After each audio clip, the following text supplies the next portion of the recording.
Start streaming the show on Star Wars Day. Oh wait, I forgot my porg. I should put my porg on my shoulder.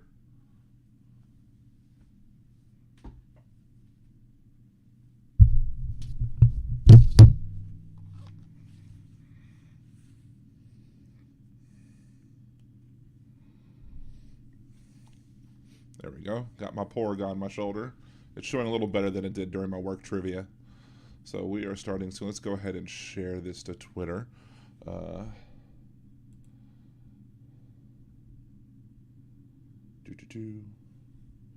going to share 1 minute Twitter. until showtime.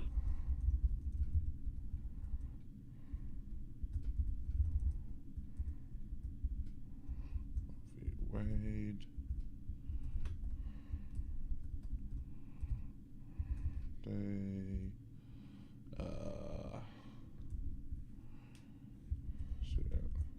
Close and more. Do start or tweet, I should say.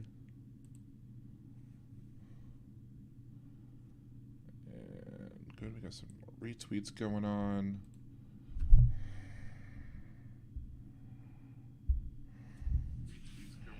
Oh, there's me making sure my audio is correct. Hey, Aaron is here.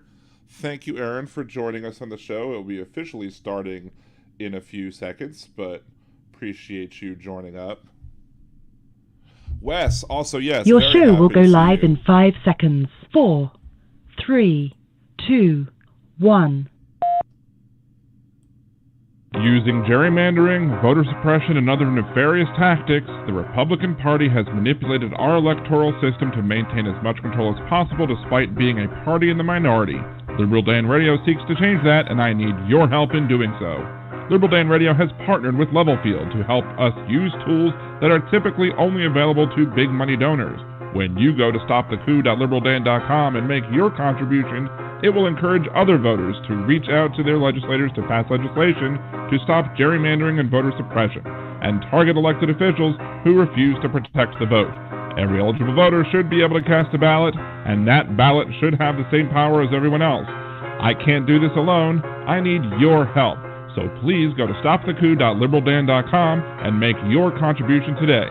That's stopthecoup.liberaldan.com. stopthecoup.liberaldan.com. Political advertising paid for by Levelfield. Contributions are not tax deductible as charitable contributions.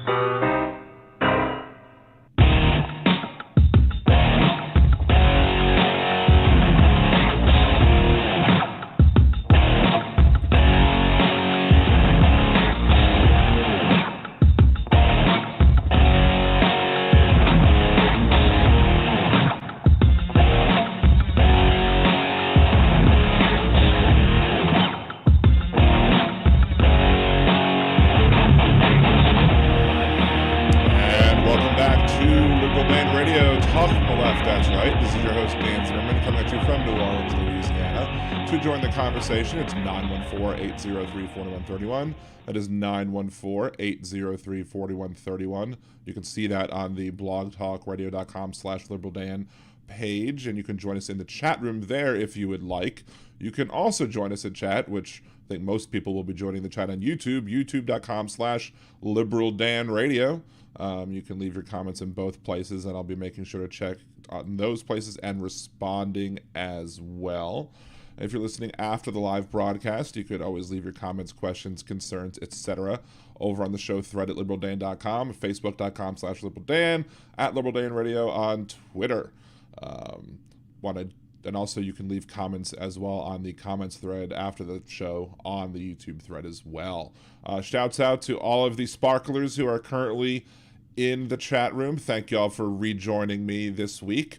Aaron, Wes, Jolie, Kinky Streets, awesome. Welcome to you as well, and to everybody else who's coming in. I'll make sure to say hi as I see your names later on. We got a bunch of stuff to talk about today. If you missed it, I did a 3-hour just sort of just spur of the moment type show Monday night, just because I was only on YouTube, and it was simply to discuss the rule or the leaked ruling. I guess it's not really a leak because, whatever. But the released ruling that has been confirmed to be accurate, written by Justice Alito, when it comes to the overturning of Roe v. Wade, KCV Planned Parenthood, etc. So I went over a lot of the issues on that. We had several people joining us and appreciated that as well. And we're going to talk about some of that today, probably at the bottom half of the hour. And for the rest of the show, however long that takes, we'll talk about it again at the bottom half of the hour. But we're also going to talk about a couple other things as well that I wanted to talk about this week. So I do want to give shouts out to all the Liberal Dan Radio patrons. The first Liberal Dan Radio patron, Deminox, as well as Chris, Cesar, and Angie. Thank y'all very much. Patreon.com/LiberalDan or Patreon.liberaldan.com. You can get there either way to support the show. You could Venmo at LiberalDan as well if you wanted to, I guess. Or you could go to liberaldan.com and find the link to buy me a cider, buy me a coffee link for a one-time contribution as well. Also want to give a shout out to Nimbus Yosh, the host of the most, with the smooth sounds of the Percy podcast, one of my good friends, my little bro. And he should be coming out with a new podcast soon. I'm hoping to hear it. Some people apparently are riling him up. And so he's finally getting back on the horse, hopefully soon, and coming out with his content as well. And hopefully we'll be able to get all of them together, Deminox, Chris, Don, and then form Voltron as well, as we like to say, when we all come together and have one big podcast together. So first thing I want to talk about is, I'm in my Darth Vader shirt. I got my Porg on my shoulder. I'm hanging out with Baby Yoda, or Grogu. So it's Star Wars Day. May the 4th be with you, everyone. Or tomorrow, I guess, is Revenge of the 5th. And or as generally speaking, this is the May. I'm a big geek. I have nerdydan.com as well. If you want to check out some of my nerdy, geeky stuff, gaming stuff, wrestling stuff, a bunch of stuff that I go over to. Don't typically mix these two, but hey, why not? nerdydan.com is what I do. Made Star Wars Day is a great day to talk about that for a second. But in reality, I did want to talk about, kind of an idea that I had when it comes to looking at Star Wars and comparing it to real world stuff. When Revenge of the Sith was released, it was May 19th, 2005. We'd already been in, Iraq. We invaded Iraq. We invaded Afghanistan. We had the Patriot Act that was passed. And, there's a lot of attacks on liberty. There was a line when the Republic turned into the Galactic Empire, and everyone was applauding Senator Palpatine when he said that. And one of the lines that Padme says was, "Liberty dies with a thunderous applause," or something like that. Hey, Captain Terp, thank you for joining. And then, of course, when Anakin Skywalker, or Darth Vader, confronts Obi-Wan Kenobi on Mustafar at the beginning of the battle, one of the things that he says is, "If you're not with me, you're my enemy," clearly attacking George Bush's line of the same point. So there was those little jabs that were being made there. But recently, Jolie says, "I'm a Star Trek." I'm a geek. I love Star Trek, Star Wars, Firefly, Battlestar Galactica. I mean, give it to me and I'll watch it, most likely. Except, weirdly enough, I've never watched Doctor Who. And so, there we go. But let's kind of look at, a lot of people might look at Trump and be like, is he like Palpatine? Or the GOP? Is the GOP doing what happened in the movies? And sometimes life imitates art. Sometimes art imitates life. Maybe a little bit of both.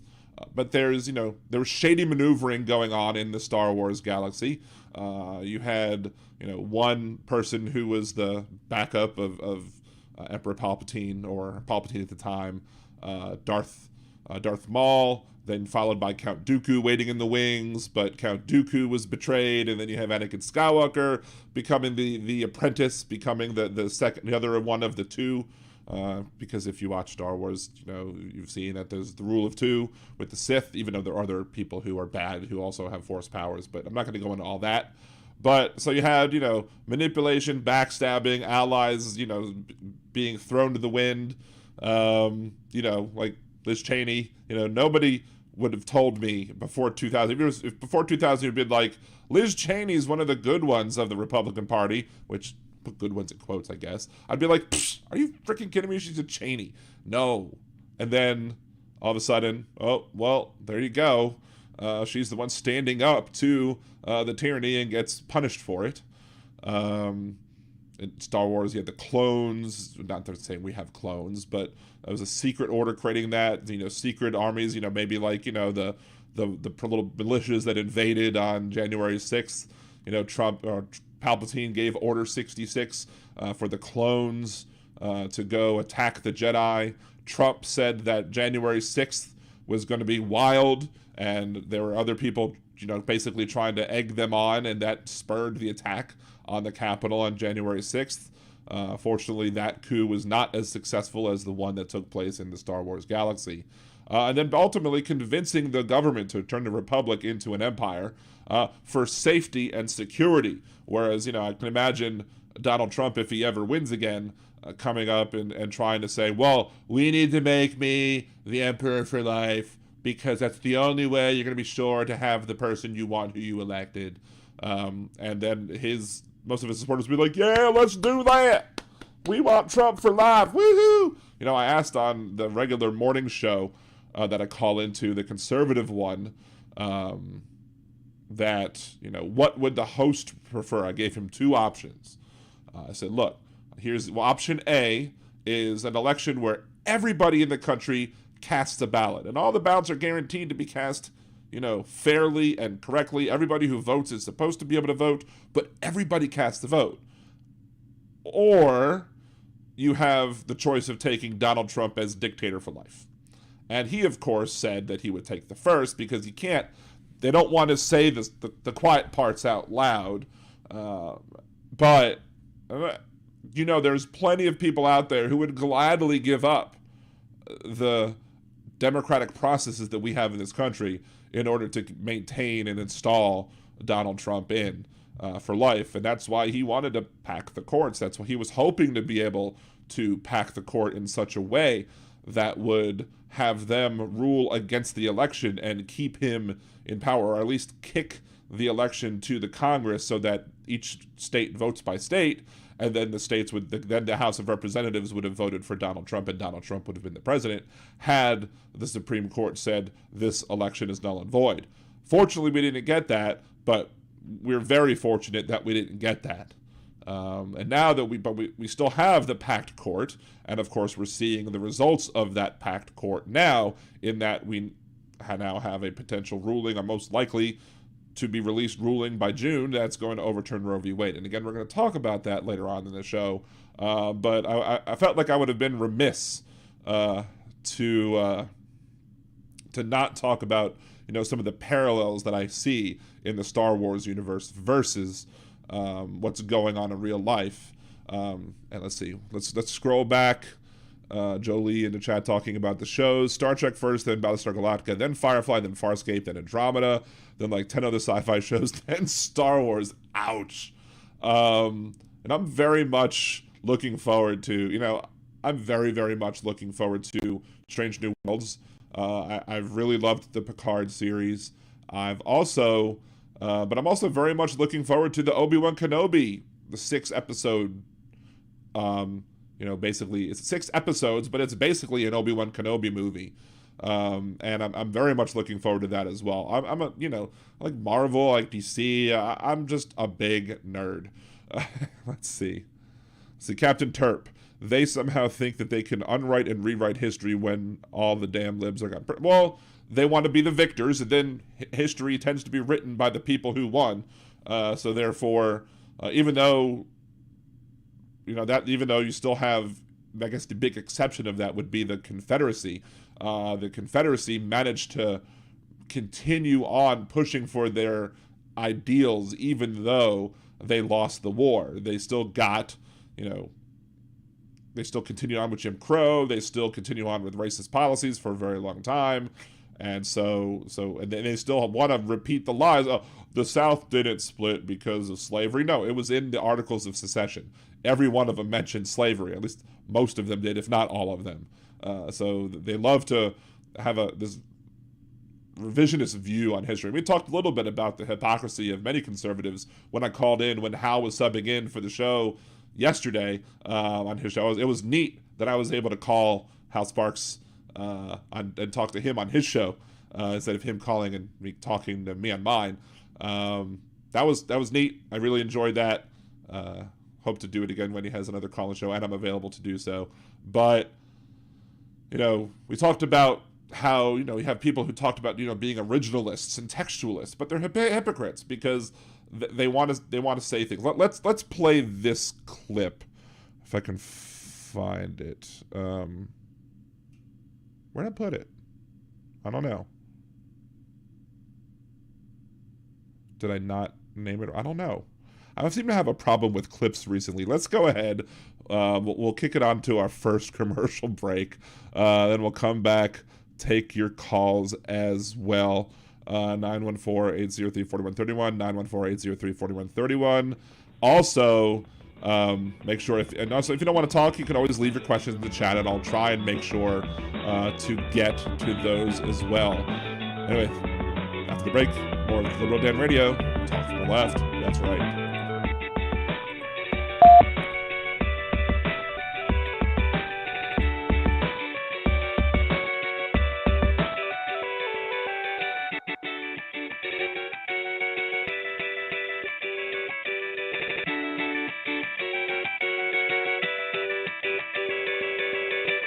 Are you planning a trip to Disney soon? Do you want help avoiding spending mistakes and making the most of your vacation? Then check out Budgeteers.com, a new site devoted to helping you get the most mouse for your money. What kinds of tickets should you get? Is the dining plan a good deal for you? Should you stay on grounds or not? Should you buy park hoppers? Many other sites are filled with information about what other people like to do, but Budgeteers is geared to help you make the best decision for you. So check out Budgeteers.com or go to YouTube.com/Budgeteers and help make your trip the best it can be. Budgeteers.com is not a travel agency, and it is not affiliated with the Disney Corporation or any of its holdings. In a world gone mad, one progressive will do a bad movie trailer guy impression to get you to listen to his show. There's only one thing that I like better than the Liberal Dan Radio Minicast. All right, Bill, that's enough of that. On the Liberal Dan Radio Minicast, you will hear an honest discussion of the day's issues, with some personal bits in between. You might even hear what the other side has to say, sometimes even in their own voices. So become one of the Liberal Dan family, because family means no one gets left behind or forgotten. To hear those bad impressions and more, tune into the Liberal Dan Radio Minicast. Talk from the left, that's right. And I think to myself, what a wonderful show. Yeah. If you enjoy Liberal Dan Radio, there's many ways that you can support the show.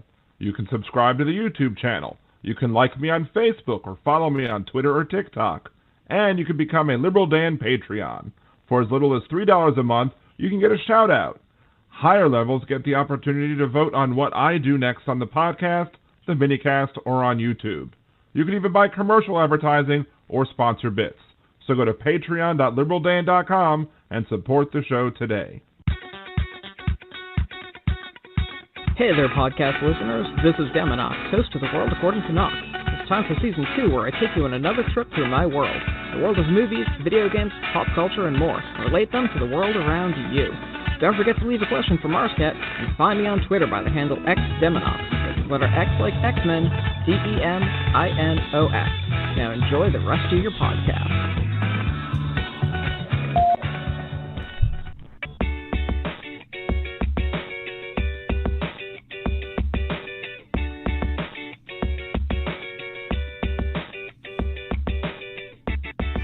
And Welcome back to Liberal Dan Radio, talk from the left, that's right. This is your host, Dan Zimmerman, coming at you from New Orleans, Louisiana. You can join us in the chat rooms at blogtalkradio.com/liberaldan or at the chat room on the live YouTube feed at Liberal Dan Radio on Twitter as well. Before the break, we were talking about some of the similarities I see between, potentially what Trump wants to do or what Republicans want to do versus what happened in the Star Wars galaxy with the conversion of the Republic to the Empire. Sometimes the truth is stranger than fiction. So many times, what we see, we don't expect, and sometimes what we see we do expect, and we called it. For example, like back in 2016, when I was complaining that if Donald Trump was elected, he might get to appoint up to 3 Supreme Court justices, and everyone called me crazy. They said, hey, that's never going to happen. We're never going to see Donald Trump appoint 3 justices. Well, I hate to say I was right, and I told you so, but I was right, and I told you so. It's frustrating, and I basically made a Facebook post the other day that basically said, look, I don't want you to apologize for calling me crazy. I want you to tell me how you're going to help fix this mess. But before we get into all that, and before we get into the abortion thing, there was an interesting conversation that did take place, I think Monday, on Hal Sparks' show, Mega Worldwide, infotainmentworlds.com. Give Hal a plug. Although most of the people currently talking in the chat already knows what the website is and how to find Hal. Was about student loan debt. It's a very interesting topic, and I kind of tried to put some comments here and there in the chat, but Hal's chat goes very quickly, and so sometimes it's hard to miss. And he made some very good points. I'm trying not to repeat the things that he said. Definitely go check out his show as well if you want to check out some of his points. But one of the questions I've had recently is a lot of people say, in order to pay off the student loans, you're going to need something by Congress to pass it. Like Hal was talking about how Biden could write off the interest on student loans, but not necessarily the principal. And maybe on a privately held loan, that could very well be true. He may have the authority to write off the interest, but not the principal. I think maybe because, especially with subsidized Stafford loans, the government is paying or subsidizing the interest and not the principal. But my thinking is that there are a lot of these loans, especially if you were trying to get a public service loan forgiveness, a lot of these loans, are shunted over to the government already because you have to be held by a government-sponsored lender in order to get the public service loan forgiveness. And I didn't know that originally because I had Navient, which was Sallie Mae before, and I was working for a company that was a nonprofit in the public health sector. And I was looking to try and start setting those payments up. So, hey, if I work here for 10 years, my loans get written off because I'm taking less pay to work here than I would make in the private sector. And as it turned out, they finally got an answer to me at Navient, and they said, nope, sorry, you can't do it with this. You have to refinance through the My Fed Loan Servicing. And it was very stressful. They're not very clear about that. Jolie says, you need a name for your followers. Just wait. There's going to be potentially one. I'm going to release. I've actually, if for the people who have been patrons for the show, regardless of the level, for at least a year, I'm going to be sending them official Liberal Dan Radio T-shirts. So it's not listed as part of one of the benefits, but I've announced it before. If you're a patron so even if you're a $3 a month patron, if you're a patron for a whole year, I'm going to go ahead and ship you off a T-shirt that we're going to make, and I will show off that. I wore it yesterday, so you might be able to. There might be some glimpses of it on Twitter, but when I went to the protest about the ruling or the incoming ruling. But you'll see, and I'm working on 2 potential nicknames for people who are going to be listeners of the show. I'm more than willing to take hints from others, but tune in next week, and I'll show off the shirt. But back to the student loan debt. Since you have to move it to the federal government holding the funds in order for it to qualify for the public student loan forgiveness or the public sector loan forgiveness, doesn't that mean that they already hold the loans? If they're the ones holding the loans, why would it cost any money to then write that debt away, write it off? Like, they don't have to spend any additional money that they already hold the debt. If they just forgive that debt, they should just be able to forgive that debt without expending a single penny. I don't know. I think that's a question that has to be asked of somebody above my pay grade. But that's not the only issue here. So, I mean, yeah, I get it.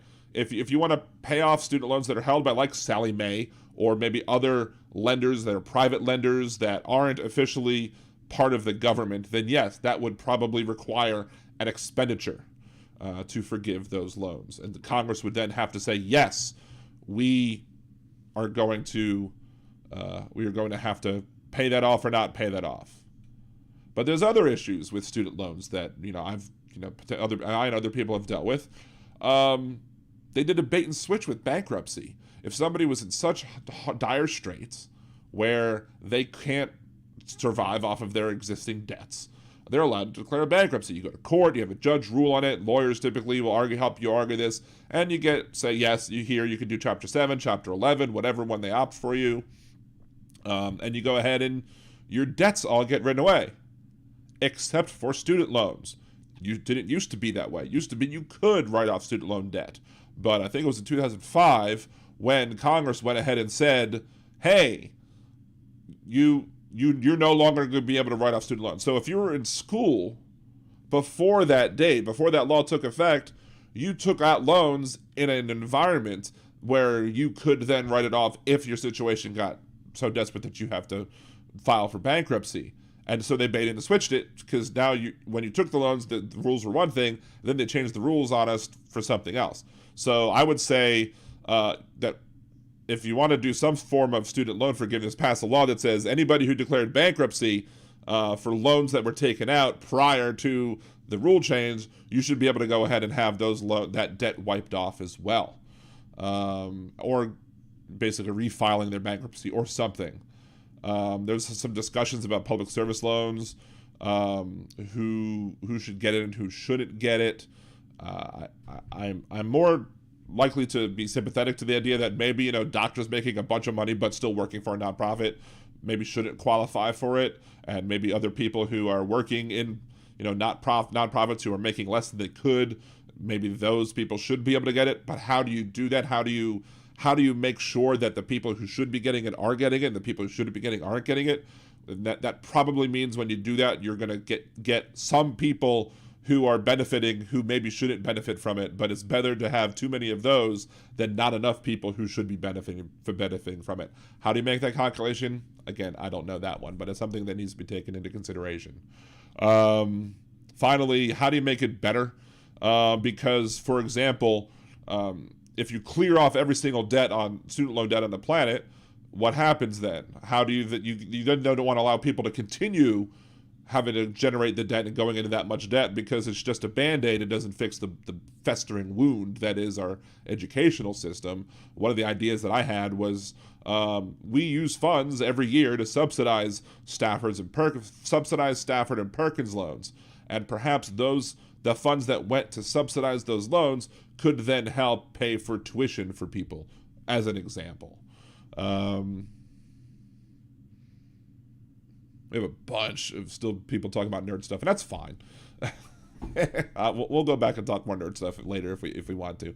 But again, there's that. So that's pretty much my little student loan debt that I wanted to rant about. And there was another thing that I was thinking about before we get to the bottom half of the hour, I suppose, and that is Elon Musk and his purchase of Twitter. And we talked about that a little bit last week as well. But one of the things that I'm wondering is, how did he do it? Like, how did he generate the money to buy Twitter? The $44 billion that would be needed to buy Twitter. I don't think he's that liquid when it comes to his assets. I mean, he did sell some of his stock, I think, before he went ahead and made the purchase, but I don't believe that would have been enough, because he only had X amount of stock, and that was less than 10%.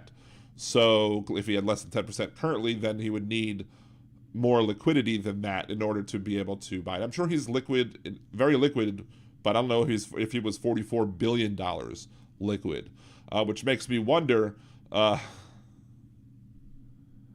See, Kikuchi, did you see the bonds? $22 personal cash borrowed ago. Oh, so he borrowed it against Tesla. Interesting. Because I was wondering, because I haven't seen if it was borrowed against Tesla or not. If you can, email me, liberaldanradio@gmail.com, if you have a link to that, because I'd like to see that. Because my concern was, did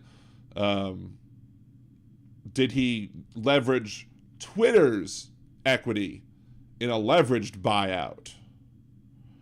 22 billion personal cash. Okay, 22 billion personal cash, and then the rest leveraged against Tesla. Because I was wondering if he was leveraging it against Twitter itself, because that's a leverage. That would be a leveraged buyout. For example, back in the day when Mitt Romney ran Bain, Bain bought KB Toys. Bain didn't put up all the cash to buy KB Toys. What they ended up doing is they put up 20% of the purchase price, and then used KB Toys as that equity to be able to finance the rest of it, to be able to justify the loan that would get the rest of KB Toys purchased. And then what they did is they sold everything that they could, shook out all of the worth possible of KB Toys, and then declared bankruptcy. And they made money hand over fist.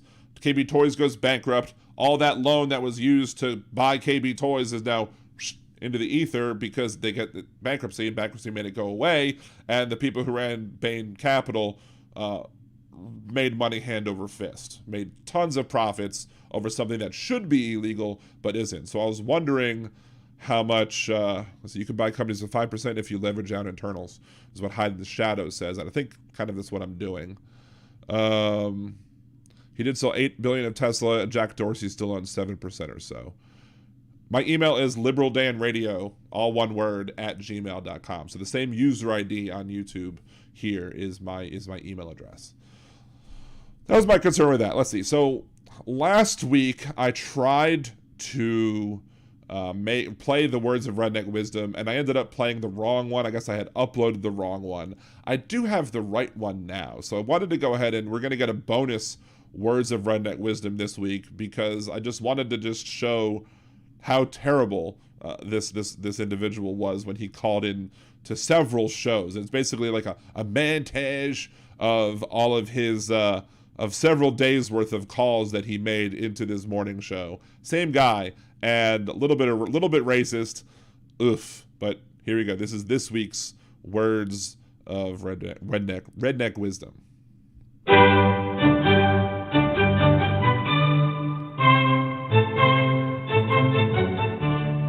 And now, Words of Redneck Wisdom, brought to you by Liberal Dan Radio. Let me say this. It's too bad that you can't implement Death Wish, and you ain't got Charles Bronson out on the streets. Yeah, but, let me say this. Well, let me say this. Somebody has got to implement what I said about the businessmen, and that's the way it is. I'm going to say this. The Biden administration, 51% of the people think that that's intentional, and it is intentional. And, every day they break federal law, and who's going to hold them accountable? Nobody. Testing. We're on Twitter. The election was illegitimate. Biden's a jackass, and Trump's a true president. Yeah, Hillary Clinton said that she was, praise the Lord that she got that vaccine. The reason why she said that was she's going to be 105 running for president. She's going to be at a Trump rally, and somebody's going to say, help her up. That's the only thing I know. I don't know anything else other than that. if we keep on letting whoever, whatever over here, people have long ago not thinking about 911, what happened long ago. And you think whatever happened in 911 is going to be bad. If they keep going letting over whatever the case may be, and they find out who's in here, which they won't, by that time, we're going to have to be in a situation as where they can strike multiple cities. That's what's worrying me. I don't even think about World War III. That's just, you got to look at what. That's right, there is. And the one thing I blame Trump for is just this. He had a month or more to finish that wall, and he had the money. And he could have put triple crews out there 8 hours a day, 10 hours a day, whatever the case may be, 8 hours a day, 7 days a week. Got that wall finished, but he didn't do it. Now, that's the one thing that I got to say. Yeah, and, a lot of people talking about Trump, okay, that's fine. But to me, if Trump runs, that'll be great. I'll vote for him. But I'm looking for somebody a little bit younger. I mean, you take Josh Hawley. He's got that Kennedy-esque look. He's a strong young man. And you team him with somebody like Tulsi Gabbard or somebody else that's got the same kind of mentality. You got a 41-year-old man. And that's a lot of difference in between 41 and what Trump. These illegals are going to take over the healthcare system. They're going to collapse the school system. They're going to collapse everything coming and going. And we're going to have a third-rate romance, like a low-rent rendezvous. And that's just the way it is. And if you don't do something now, you're never going to be able to do anything at all because they're going to tell you what to do. It's the way it is. When I'm not being a racist, but when I came up, the United States was 90% white. And that's the truth.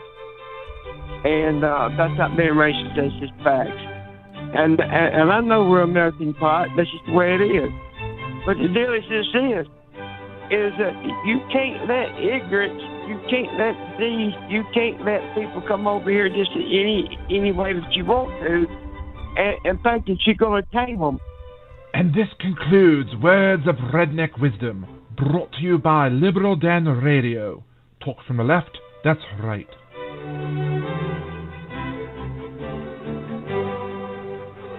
All right, so we'll let the music play out. But yeah, just like he's supposedly pro-life and wants to implement death wish. I'm going to say this is all I have to say. That's all I know. Lots of that over time. It just goes to show the little regard that they have for people. Whatever they feel about the people coming across the border seeking asylum or what have you, they just don't want to... they dehumanize them. Like he goes, whoever and whatever. Then of course he pulls out the I'm not being racist, but that usually anything before a but typically is a lie. At least that's what I think Tyrion said, right? On Game of Thrones. Thank you, WW, for having people to come over there. I don't catch the tame them, but maybe no. He did say tame them. He wants to quote tame them. Yeah. And then he goes, you can't let ignorance come over here. Well, the reason why is he too afraid that they're gonna out ignorance him, or that because he wants to have the monopoly on ignorance. That's crazy. Now, the next one that I'm going to play, and we'll play that one a little bit. Usually I go to the second commercial break now, but I'll hit that later up. I think we hit it up too much too soon. I don't want to give too many breaks in between, and I think we might go longer than an hour. We might even go full 3. We'll see. Depends on how everybody enjoys and how much stamina we all have when it comes to going on, 3 hours. If your podcast lasts for more than 4 hours, you clearly need to speak to an attorney. Not attorney, a doctor. Wow, maybe I should quit now while I'm ahead. Anyway, so talking about the abortion thing, though, and we're going to segue into the abortion thing now. During the Monday show that I had this up on my podcast the entire time. And basically was pointing at it the entire time, i.e. the Ninth Amendment, because for the amount of times that in that ruling that Alito mentioned that abortion is not listed in the Constitution as a right. Ninth Amendment. The enumeration in the Constitution of certain rights shall not be construed to deny or disparage others retained by the people. One of the most disturbing things in the ruling that I found, I mean, there's plenty of disturbing things in the ruling, but one of the top, let's just say 10 things in the ruling is he believed, or he is stating that a person should have to go to the courts and prove that a certain action is a right, i.e. it's the responsibility of people to beg the court to acknowledge a right, as opposed to the idea that government should have to go to court and prove that it has the authority to restrict certain actions. And I said that on this show, or on the show this morning, I think it was, or maybe it was yesterday. I think it was yesterday, on the conservative show that I called into first. And I said, I gave him two options, like, which do you think is better? Do you think it's better to say one or the other, to say that you should, as a citizen, should have to prove that you have rights to courts, or that the government should have to prove it has the authority? And to his credit, the host stated he agreed with me on the second one. The other person who was on the show refused to answer the question because he was a coward. But that all relates back to the Ninth Amendment, whereas we have non-enumerated rights.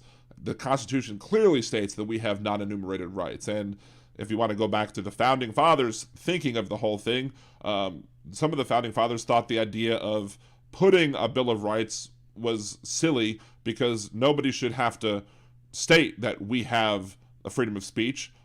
Everyone should understand that we have the freedom of speech. And other people are like, well, what if it's not written down? What do we need to be able to say and have protections on these things that we hold most dear, these rights? Well, I guess these white men at that time hold most dear. They don't care about it for women. They didn't care about it for, people who weren't white. So there's that. But ignoring that part for a second, you had Madison then argued that, well, we need a Ninth Amendment. We need the Ninth Amendment to say that just because these rights aren't listed, it doesn't mean that they're not retained by the people. So that Alito was incorrect in saying that abortion is not a right that's listed in the Constitution, so therefore it's not a right, because he was making an argument the Constitution tells him he shouldn't be making. But, he's an originalist. He's a textualist. And as I said when I was talking to Hal the other day, textualists are hypocrites, because the same people who claim to be textualists and want to read a law for the language that is written in the law and not for the intent will always go run to the Federalist Papers to try and say what the intent was of the writers of the Constitution. But I had somebody call in responding to me, and I happened to catch it, so I figured I should play this part too. Yeah, a couple of things that some previous callers had said about the majority decision on the Supreme Court in regards to abortion. You had a liberal caller say that, not all rights. Alito stated that the right to abortion isn't anywhere in the Constitution, and that's correct. But he tried to make the argument that because not all rights are enumerated in the Constitution. Well, the right to break the legs of liberal freaks, that's not enumerated in the Constitution, but can I do it? We're talking about the termination of a living being.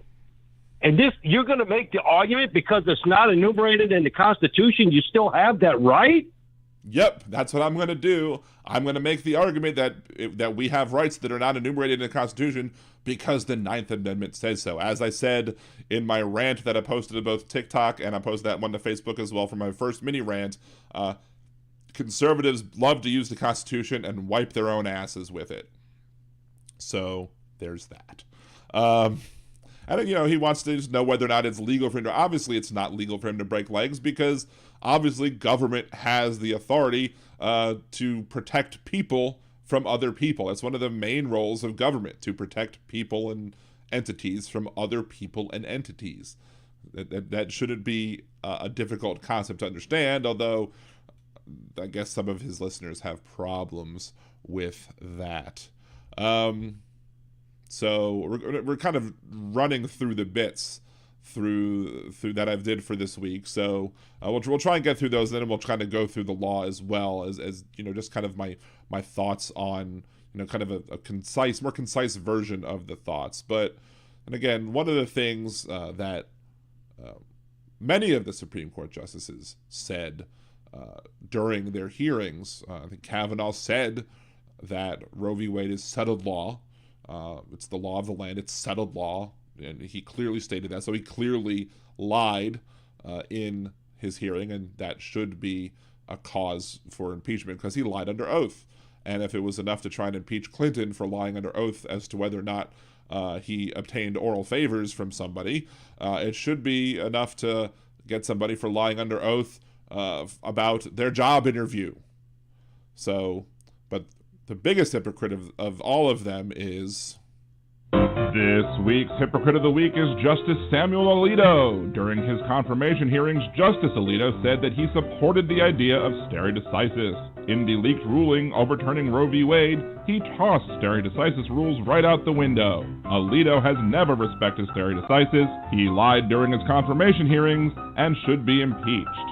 To see who next week's Hypocrite of the Week will be, tune in to Liberal Dan Radio. Talk from the left, that's right. Wednesdays at 8 p.m. Central on blogtalkradio.com/liberaldan. So anybody who lied under oath should be impeached. Now, do I expect them? Now, the House could impeach them. They have the votes to impeach. Would they be removed? Clearly not, unless somehow some people in the Senate manage to find a conscience. And that's one of the reasons why maybe you don't even want to target 60 as a you don't want to target 60 senators. The reality of the goal is 67 senators, or at least 2/3 control of the Senate.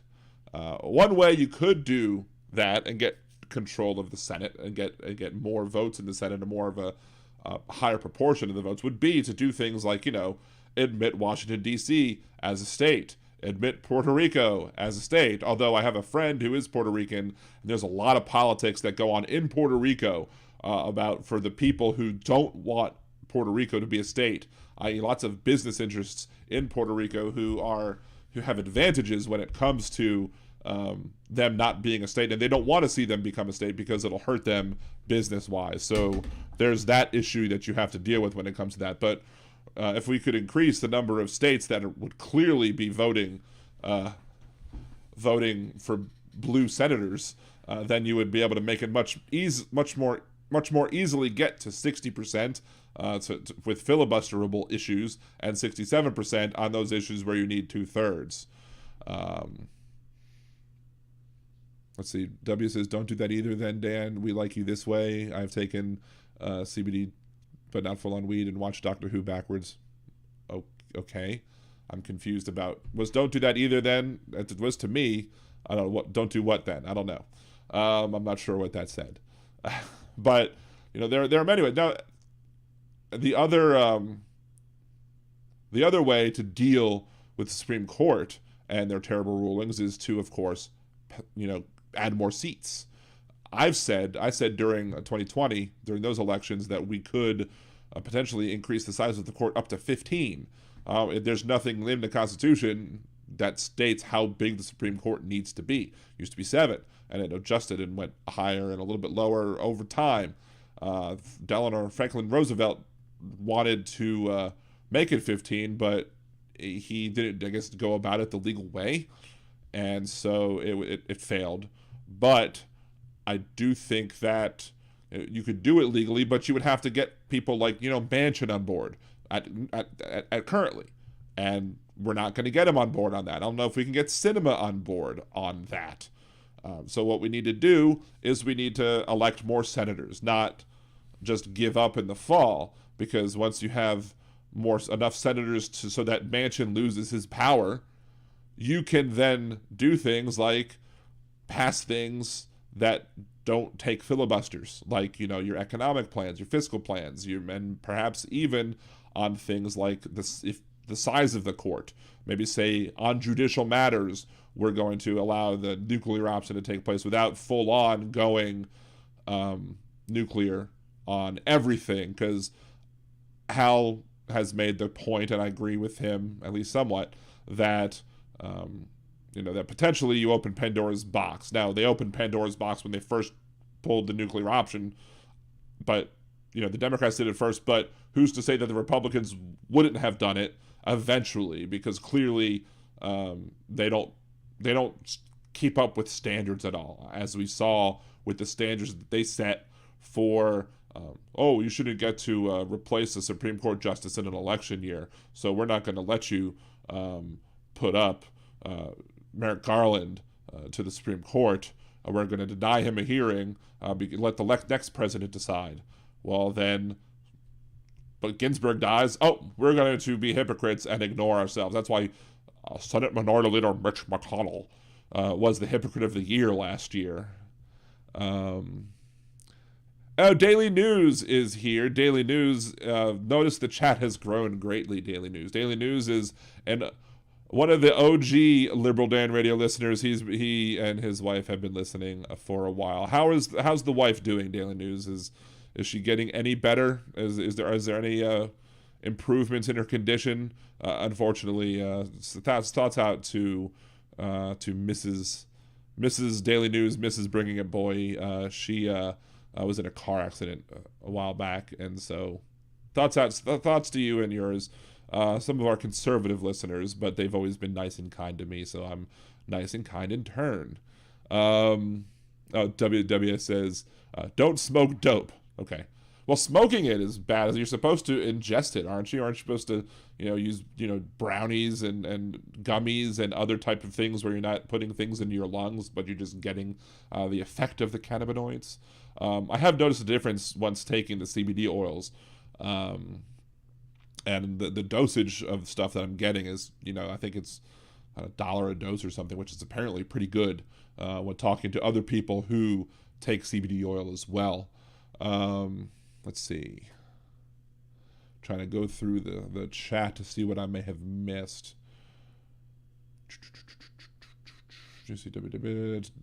Bill Deacon, yes, agreed they should be impeached. Lots of talk about recreational weed. I think medicinal marijuana is legal in Louisiana, but only certain doctors can prescribe it, apparently. I didn't realize that you had to be a special doctor to be able to prescribe medicinal marijuana. I guess maybe the medicinal marijuana lobby said, hey, we want you to make this legal, but we only want you to do it if we can have our doctors prescribe it. Of course, then, who's to say what they allow it to be prescribed for? Oh, I have a headache. Here's your card. Here's your weed. Mazel tov. And then, of course, there's still people rotting in jail for simple possession of marijuana who were like, what? What are you doing? Straight teetotalers make the best hosts. Okay.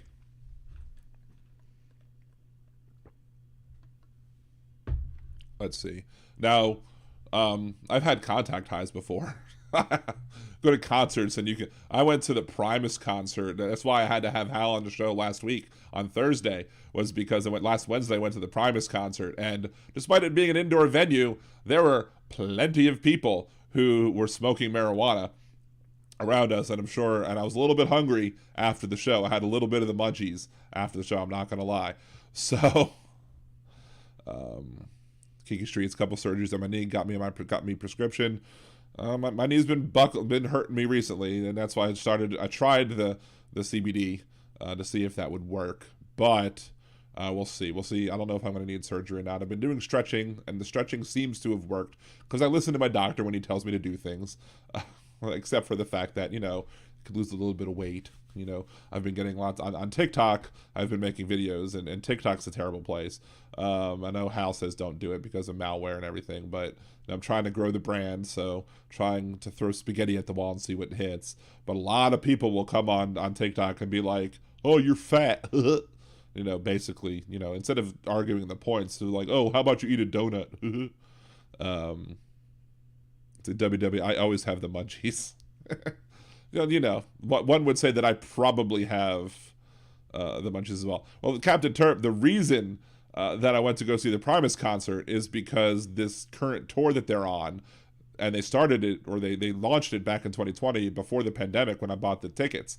I bought the tickets, I think, in March of 2020, excited to go see Primus because my favorite band is Rush, and they were doing Farewell to the Kings tribute tour where they played the entire Farewell to Kings album, or tribute to the Kings tour. So the first half of the show was Primus songs, and the second half of the show was them performing the Farewell to Kings album.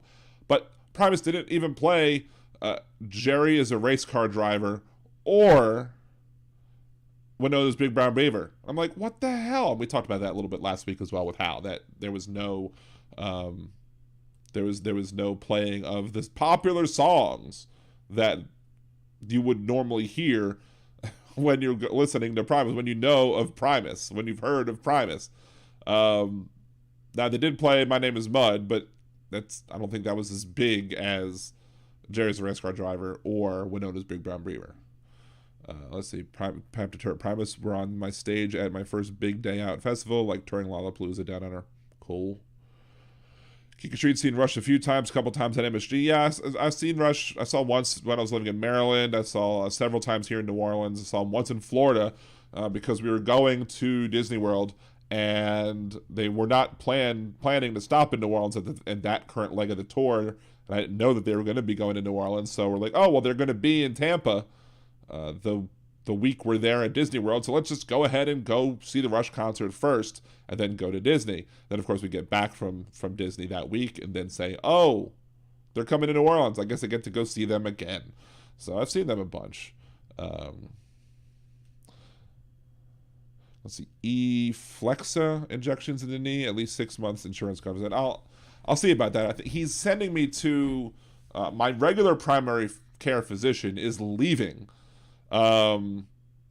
He's going to France because apparently his wife is like a big research person, and I think during the pandemic she kind of lost her position. But now they asked her to come back, and now they're moving to France. So we're losing one of the best doctors I've ever had, and we're not very happy about it. But we're happy for him because he's getting to move to France. But it sucks. But I'll talk to him about the E-Flexa. Daily News. Dan, you're a Rushketeer, I guess. Because I went to go see Rush when I went to go see Mickey Mouse. Is that the joke you're making, Daily News? Funny. See, I've seen Rush myself twice. Cool. My first was like 13, and my last was the last tour when they came here. Of course, I wore the same shirt that I wore to the Rush concert, the last Rush concert, and then to the Primus concert. And there were plenty of people wearing Rush shirts at the Primus concert, which is funny. I found that amusing. Let's see. So I did Hypocrite of the Week. Here's another thing. Let's do this week's words of, because we did last week's words of Redneck Wisdom, and last week words of Redneck Wisdom was long. This week is a little shorter, and this one it's the same guy. It is the same guy, and it's a little disturbing. It's a little disturbing. There's a little talk of rape and incest, so just want a trigger warning. If anybody can't handle that, turn it off for the next 2 minutes. If you can't handle conversations of rape and incest, close your ears, mute it I'll do this when I'm done. But mute it for the next 2 minutes, and then you can come back. But here's this week's words of Redneck Wisdom.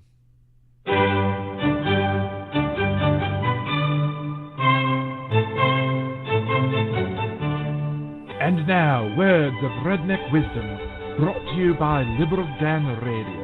I'm going to give you a story this morning, then I'm going to give you some important information. I knew a family as to where the mama was having sex with the boys and the daddy was having sex with the girls, and then they would interchange, meaning that the daddy would have sex with the boys, the mama would have sex with the girls. Oh my gosh. The mama got pregnant by one of the boys. Okay? And then one of the girls got pregnant by the daddy. Now that's incest. That's rape and it's incest. And then you factor in violent rape. Now, Jeff, do you really think that a woman who is violently raped doesn't have a right to do what she wants to do? And the same way with the girl or the girl that in the family that I was talking about, well, he got more than one pregnant. And this concludes Words of Redneck Wisdom, brought to you by Liberal Dan Radio. Talk from the left, that's right.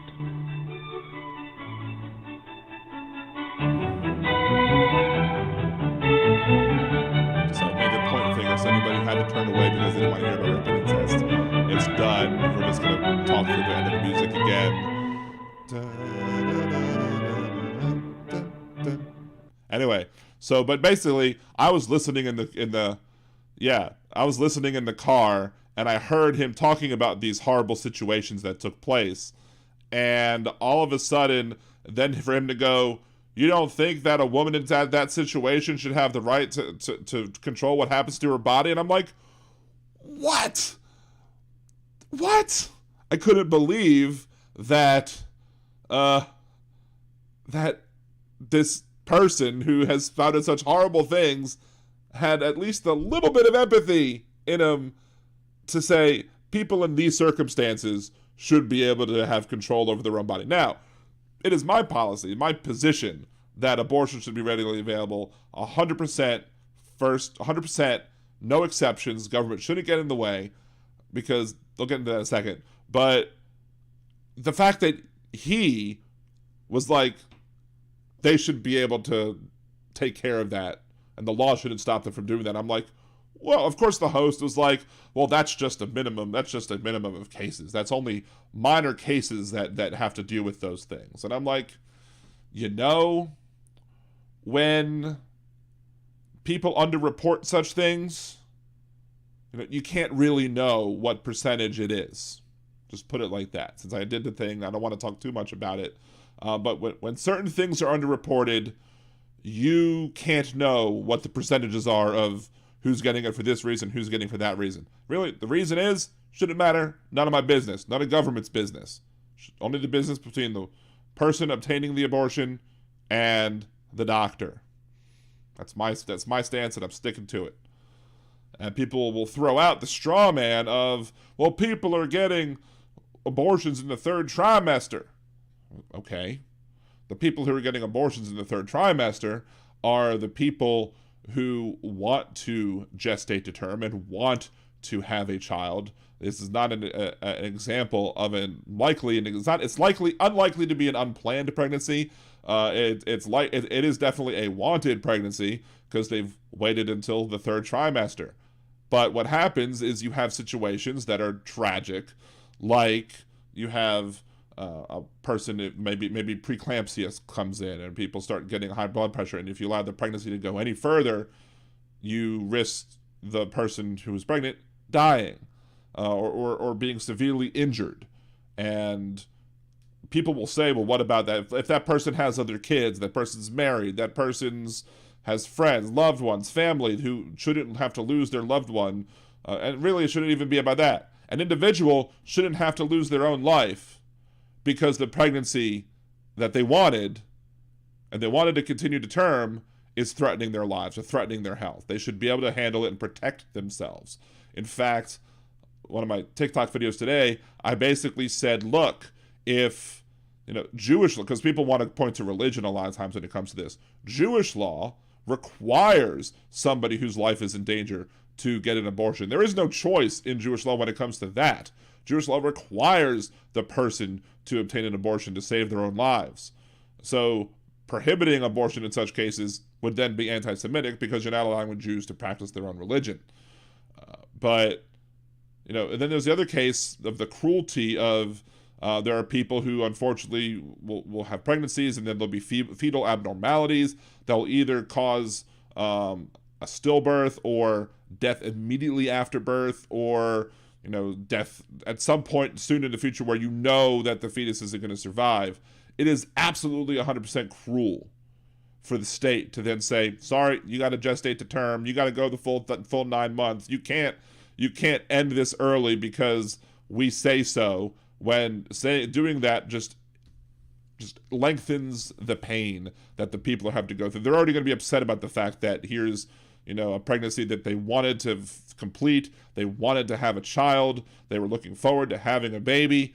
And all of a sudden, you can't because nature stepped in the way. And you shouldn't force those people to have to suffer any one more minute more than they have to. And for people to now people will say, look, the Mississippi law it included fetal abnormalities, and that's fine. It also included life and health of the mother. But according to Alito, in the text of Alito of the ruling that he wrote, certain things are, like they didn't want people to put an undue burden. Like the law says, Casey versus Planned Parenthood talked about the undue burden that you can't place on somebody who's pregnant. And of course, the language in the ruling was very cisnormative. It was very like only women can get pregnant. When they're, trans men have gotten pregnant, non-binary folks can get pregnant. So I try to keep my wording about these things as gender neutral as possible, but it was hard to do so when citing pieces of the ruling. But the ruling basically says that the people who would get an abortion or who would want an abortion can't have an undue burden placed on them. And he said that undue burden is too vague. How do you define an undue burden? I talked about that a little bit on Monday, but at the end of the day, how do you define, what fetal? It doesn't list the fetal abnormalities that would qualify or not qualify, and just like the Ninth Amendment or the Constitution shouldn't be required to list all of the rights that are there because they're not enumerated rights.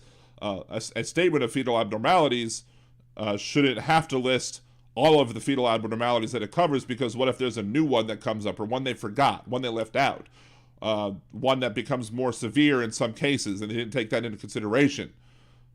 If you have those fetal abnormalities, then if you list specific ones, you might forget the other one, and then people might be left out. So that's why you can't. But according to Alito, that is too vague. Those types of things are too vague.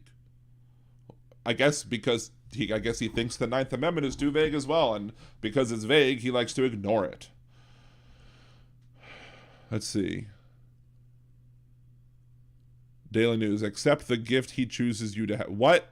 Are you being silly and making a joke and not putting a winky face so that we can understand that you're making a joke and not and not being awful? Kiki Streets, no woman enjoys getting abortion. Yeah, nobody enjoys getting an abortion. It's not like, going to get a candy bar at the store. I'll never have one, so I can't personally know. But I'll listen to the people who have gotten them, who have told me it's not a walk in the park. But it was something that I went to the protest last night. I took some video from it. I'm probably going to post some of those videos. I don't know if it'll be later today or tomorrow after the movie I go see, or what. But I did take some videos of the people who were speaking out of the president. These are very powerful statements from people who have fought the fought. There was an 80-year-old woman who looked not a day over 50, talking, amazing shape that she was in, and out there, and energy, just talking about this issue, and just talking about how, she, I think in 1975, went to get an abortion, and at a no longer available clinic in New Orleans, and her boyfriend at the time went with her. Her family supported her in doing it. I would think that would be very rare to have in Louisiana in the 70s, to be able to have such a support system supporting you to get the procedure done. But her statements were impactful. Her voice, and I feel one of the things that I feel is important for me to do, as a person who'll never have an abortion, is to listen to the people who are telling their stories and help them amplify their stories. So what better way to help people amplify their stories than by sharing it, so that all the world can see them? Because at that time, they only had a limited point of view, and the news wasn't going to air all of these people's and everything that these people said. So these people need to have their voices amplified to the world, so people know the harm that rulings like this done. And that's why I went down there, because I felt that it was absolutely necessary for me to do that, for me to show solidarity to people who will be negatively affected by this ruling, and to show solidarity with the other people who are there, because just with many movements, the people that threw this rally in protest of what was leaked knew that you can't just set your sight on one thing. You have to be supportive of various other struggles, and people have to have solidarity with each other when it comes to these things, when it comes to women's rights, trans rights, all everything that's under attack and everything that's risked, gay rights, equal marriage. You have this ruling. Of course, Alito said, well, nobody should be reading this ruling to believe that anything else is under threat. Well, clearly everything that you've brought up, if we wouldn't think, we potentially wouldn't think, we could still think that, like Obergefell v. Hodges, or Lawrence v. Texas, or Griswold v. Connecticut, we could potentially still think that those were under threat because of the arguments you used, if those rulings were not mentioned in the ruling, or the draft of the ruling. But you mentioned them, Alito. Alito mentioned Obergefell, I think he mentioned Lawrence v. Texas, he mentioned Griswold v. Connecticut. I don't know if he mentioned Loving versus Virginia. All of these things that he mentioned in justification of him tossing Roe v. Wade and Casey v. Planned Parenthood, or Planned Parenthood v. Casey's. I've seen it listed with names in the opposite directions. And if you're going to list them in this ruling, we're going to think that those are next. And I think that one of the ones that is probably going to be the most at risk, and I discussed this with Hal the other day, was Griswold. Because Griswold, Roe was based off Griswold.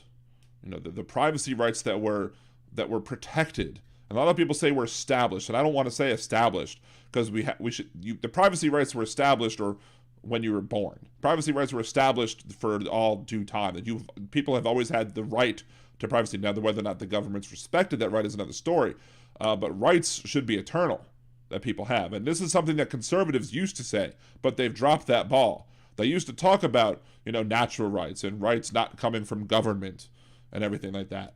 So, but Griswold versus Connecticut may be one of the ones to first protect privacy when it comes to things like medical privacy, when it comes to whether or not at least married couples should be able to use oral contraception to prevent unwanted pregnancies. And the privacy rights that were initially protected in Griswold were then protected in Roe v. Wade. And he mentioned Griswold, and he mentioned all those other rulings, like Obergefell or whatever. So if you can mention them in this ruling and talk about how badly Roe was reasoned, because Roe was the worst ruling ever, worse than Plessy versus Ferguson. But he wanted, if he was going to say that Roe was badly worded, Roe was badly founded, it was not based in any sort of good legal, and then he uses Griswold as an example, well, then why wouldn't we think that Griswold is next?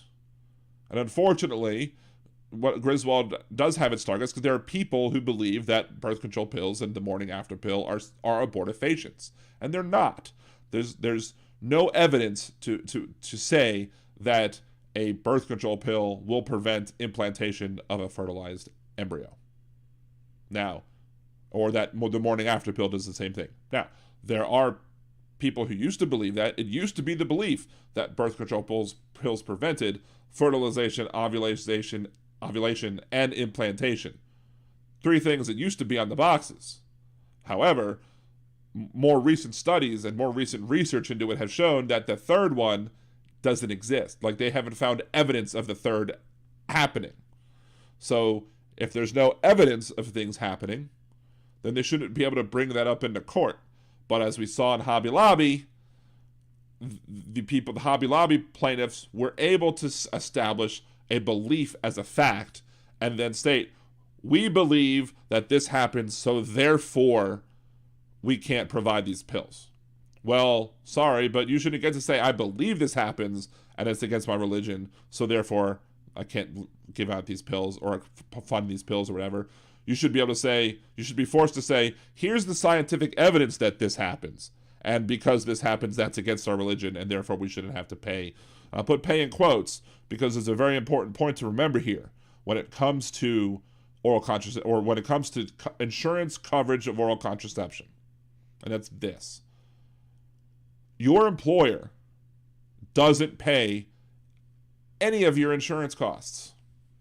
You might say I'm crazy for saying that, because clearly there's some that's on your check that you pay as a pre-tax deduction, and then there's the other parts that they'll tell you that they pay. Like, here's the company contribution, here's your contribution, and that'll be itemized in either on your pay stubs or somewhere else in some documentation that your employer gives you. But in reality, most health, if not all health insurance premiums come off as a pre-tax deduction. So let's say your health insurance plan cost $10,000 to cover you and your family under this group plan.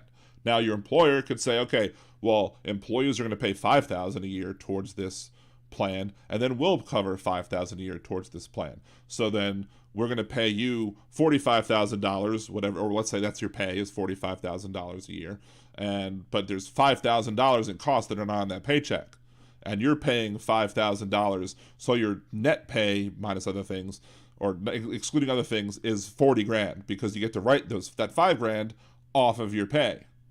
But what if they said, we're not paying any of it, but we're just going to pay you the money? So let's say they pay you $50,000, but you have to pay $10,000 out of your pocket to cover your insurance costs. Well, you're still getting the same net $40,000, because you get to still write all of that off as a pre-tax deduction.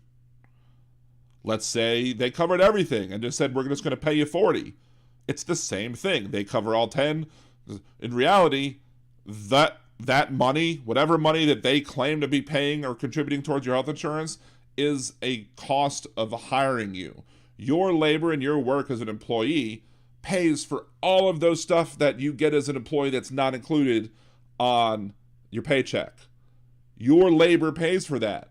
So nobody should get to say that they're paying for birth control pills. No, your labor is paying for the birth control pills. And I wish more people would grasp on to that concept. And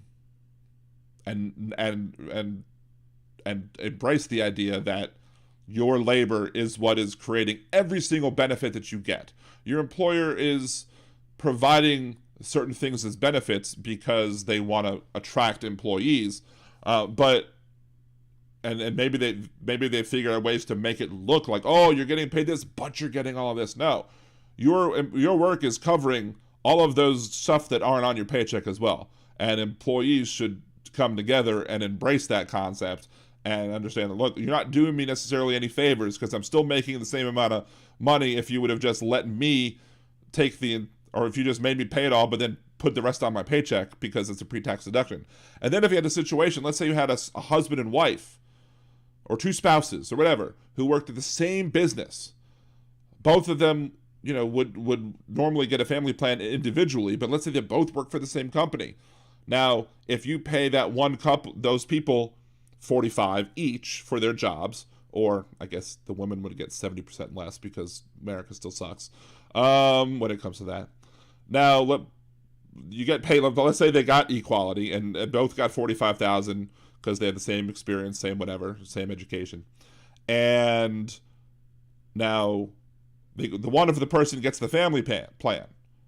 The other person doesn't get the family plan because the one person got the family plan on their pay stub, which means that the company's getting away with $5,000 worth of labor without having to pay anything.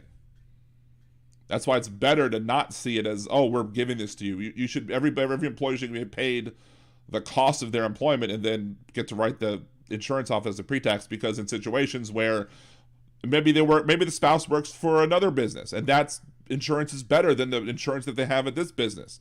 Well, then again, you're not paying the $5,000 towards your insurance with the employer, but the employer is getting to keep the extra $5,000 that they would have paid towards insurance had you taken the company's insurance plan. So don't tell me that it's the employer paying it. The employer gets the benefit when they don't have to pay it because they've hidden it off the check. But in reality, it's your labor that's paying for it, regardless of who gets to benefit from it.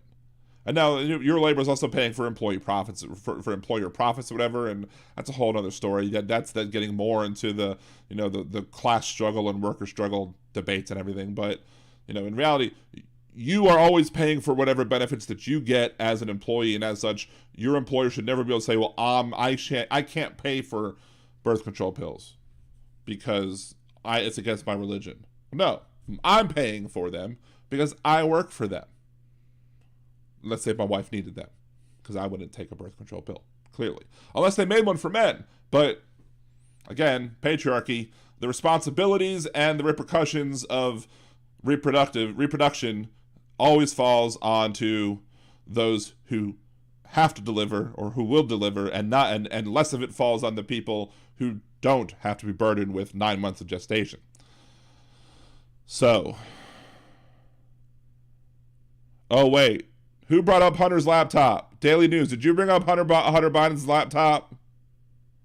Who brought up the laptop? Let's see, Daily News. Let's roll back. Let's see, IUDs are sort of. I think copper IUDs will prevent implantation, but the Mirena, I don't think, is Mirena the copper or Mirena's not the copper? Whichever one isn't the copper doesn't prevent implantation. The one that is the copper one, I believe, does prevent implantation.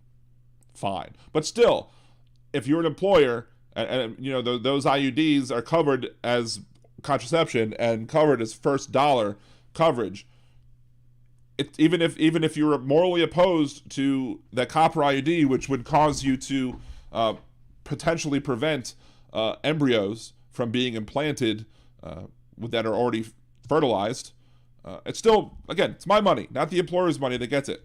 Furthermore, the implantation rate of a successfully created embryo that you don't try and stop is like 70%, 65%, 35% of all embryos that are created are discarded anyway naturally before they don't even get to implant. It just hits the wall and I guess drops out. So what happens, so if you really want to believe that an embryo is a full-on person and deserves personhood rights, then what you're doing then by treating the embryo as a person is that you are committing an act of reckless endangerment of a child, and you should be arrested. If you get full any attempt to create a child is child endangerment at that point. And it is what it is. Thank you, Donald. Wait, where's the other? I think this one would be better. It's called science. Thank you, Donald. So let's still scroll back, see where things were. I think that's the last thing I saw.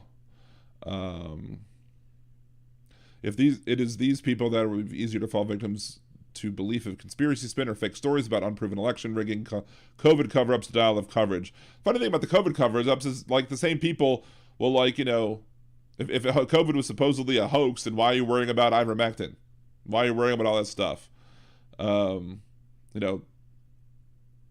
Conspiracies that it's the liberals that are the Nazis or whatever. Like, it's bizarre because the only people that I've seen wearing shirts that say 6 million weren't enough were people storming the Capitol, and those were conservatives. Let's see.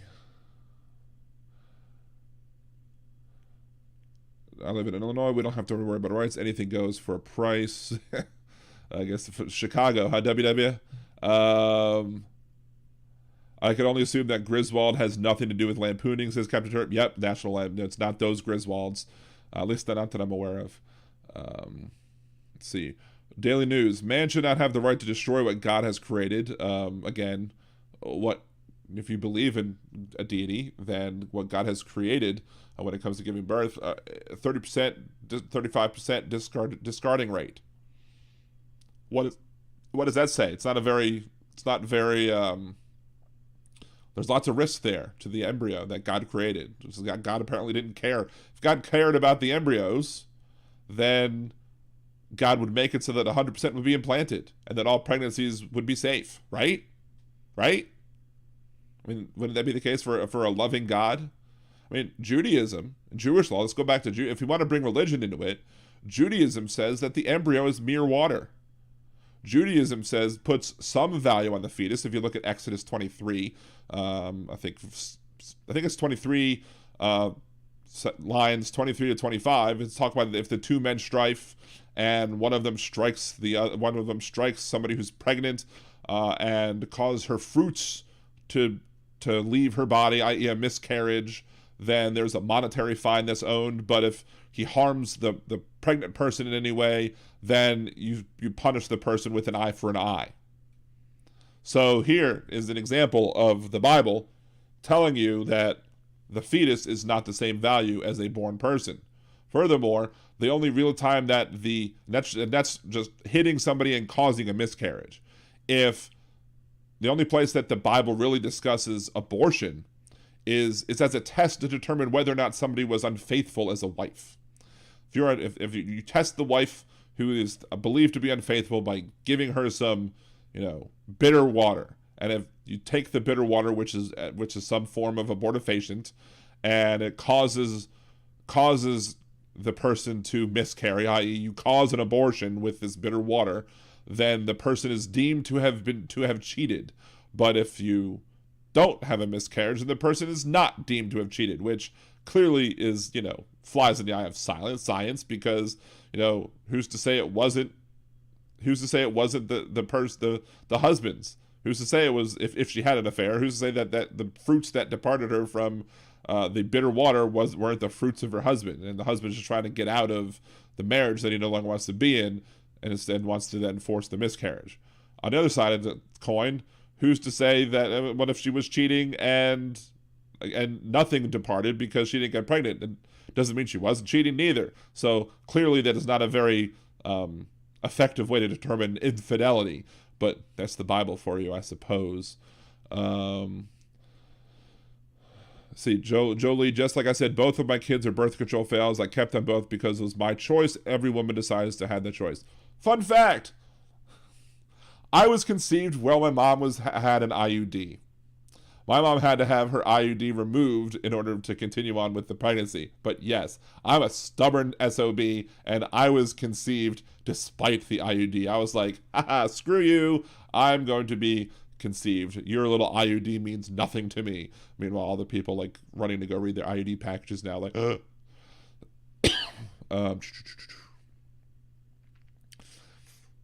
I live near the northernmost Chick-fil-A and Hobby Lobby in the USA. Never go to both. Chick-fil-A is highly rated. Yeah, I don't understand why people love Chick-fil-A so much. I think when I was in college and before I knew about Chick-fil-A's politics, the only reason I would visit the Chick-fil-A on campus is to just get the waffle fries. That's it. I would just get the waffle fries. I didn't like their chicken. Their chicken's not good. It's unseasoned. I mean, I like pickles, and it's marinated in pickle juice, but they're not tasty at all. Like, terrible. Popeyes, Church's, I'd rather Kentucky Fried Chicken, and I don't really like Kentucky Fried Chicken either. And I haven't been to Hobby Lobby in ages as well. See, WW, my parents used the rhythm method. We were all accidental. My dad was a horn dog. You can't go a month when you're a horn dog. True that. Solidarity with your dad there, WW. Hydroshero, zero evidence for a god, just man-made stories. Yeah, I mean, there's the whole discussion over religion, and is atheism faith or the lack of faith, or is atheism if you're saying that atheism is that there is no God, well, instead of saying I don't have evidence of a God, well, why would you believe in something that there's no evidence of? And I'm not saying that people shouldn't have faith if they don't want to. Some people, faith is a very useful thing for themselves. Some people use faith in various ways to help them through hard times, whatever, and that's what helps you, then fine, you do you, as long as you're just doing you. But when you start trying to do other people, not do them, but try to use your religion as a way to, force other people to follow your religion and use government to do so, then no, F you. I don't want that. Let's see. Too long, let's see, over the job experience, they were told to fake it and stay where they are, say no chance in the world with their lack of skills. They kept themselves from getting through life. I don't know what that was in response to Hide in the Shadows. The union makes us strong, is what WW says. The union makes us strong. And Brondo is what plants crave. I know. Every time I watch Idiocracy, it becomes more and more of a documentary. Yeah, the Kinky Street, the waffle fries did get cold fast, but fortunately I'm a fast eater, I suppose. Where's... How did we get to the laptop? Aaron West, Daily News is preaching the good word. I don't know if he's really seriously... Oh, there he is, Daily News. But would love to talk about the laptop, Dan. Okay. What laptop? What laptop? What evidence of a laptop is there? Here's what we have. And most of the people who are here, who are fellow sparklers, regardless of if you're a jalapeno level or you don't pay or whatever, fellow sparklers will have heard many of these points. So I'm sorry for you having to repeat it. Although sometimes Hal likes to repeat stuff, and that's fine. I repeat stuff too. The person who owned the laptop repair shop, Daily News, has a visual impairment and admitted to not actually seeing the person, but hearing the person say that he was Hunter Biden and giving him this laptop. Now, if Hunter Biden was so rich, why didn't he just buy a new laptop instead of having the old one repaired? Just get the hard drive off of it, have someone get a SATA drive or whatever, hook it up, have somebody hook it up, transfer whatever you need from the hard drive or not. So that you don't need to get a new hard drive if you're rolling in that much money that they claim he is from all of the foreign business deals that he's taking part in. So then you have he then, if he wanted the laptop repaired, why would he not go back and get the laptop? Especially if the laptop had supposedly such damning things. If I had a laptop that had such damning things about me, I wouldn't have taken it in to get repaired. I would have instead either trashed it or gotten another laptop and tried to transfer whatever I could and look up, because it's easy to do these days. It's very easy to transfer information from one laptop to another, or take the stuff and make the lap. You can make almost any hard drive into an external hard drive, unless it's damaged or whatever. So then what? He magically calls the feds and be like, oh, I have this laptop and it has things on it. So what probably happened, or what I think is more likely to have happened, is that somebody else brought the laptop in and put maybe some stuff was gotten in a hack of his laptop, but then other stuff was put in there conveniently to make him look like a horrible person. And then they came up with the scheme of, oh, let's go to let's find a blind laptop repairman. And they found one. I know this blind laptop repairman. We'll tell him that we're Hunter Biden, but he won't be able to see us, so we won't really know that we're Hunter Biden or not. And then we will never come back for the laptop, and then he'll just return. Or maybe the repair guy was in on it and whatever. I don't know. I can't say for sure. I cannot say for sure. But what I do know for sure is that, let's say there was a laptop. Where's the chain of evidence? Was it Gates holding up the USB stick that was like, here's the laptop? And no, he might have the supposed contents of that laptop on the USB stick. How did he get that? I don't know. But he's waving around, here's the laptop. It's not. Poor Nestor has to deal with Gates. But the chain of custody on this is so poor that there's no way to prove that he put the stuff on it, or if it was anybody else at this point, because it was in this person's hand for so many months, and he looked at all this. He looked at all the files. So who's to say what happened while he was in possession of it? Who is to say what happened beforehand, before it was given to this laptop guy, if it in fact wasn't Hunter Biden who gave it to him, the laptop, which I don't believe it was. Let's see. And then, of course, everybody else pointed in saying, what laptop? The laptop doesn't exist. Kinky Streets. I've been to Israel several times, but not since Sharon, because became prime minister and I'll never go back. The place went ultra right wing. I don't know who was prime minister when I went. It was 92 or 93. I think it was 93 is the only time I've been to Israel, and I haven't been back. But I don't know if it's less political and more just not having the money to go. I miss Moshiko's on Ben Yehuda Street. That delicious shawarma.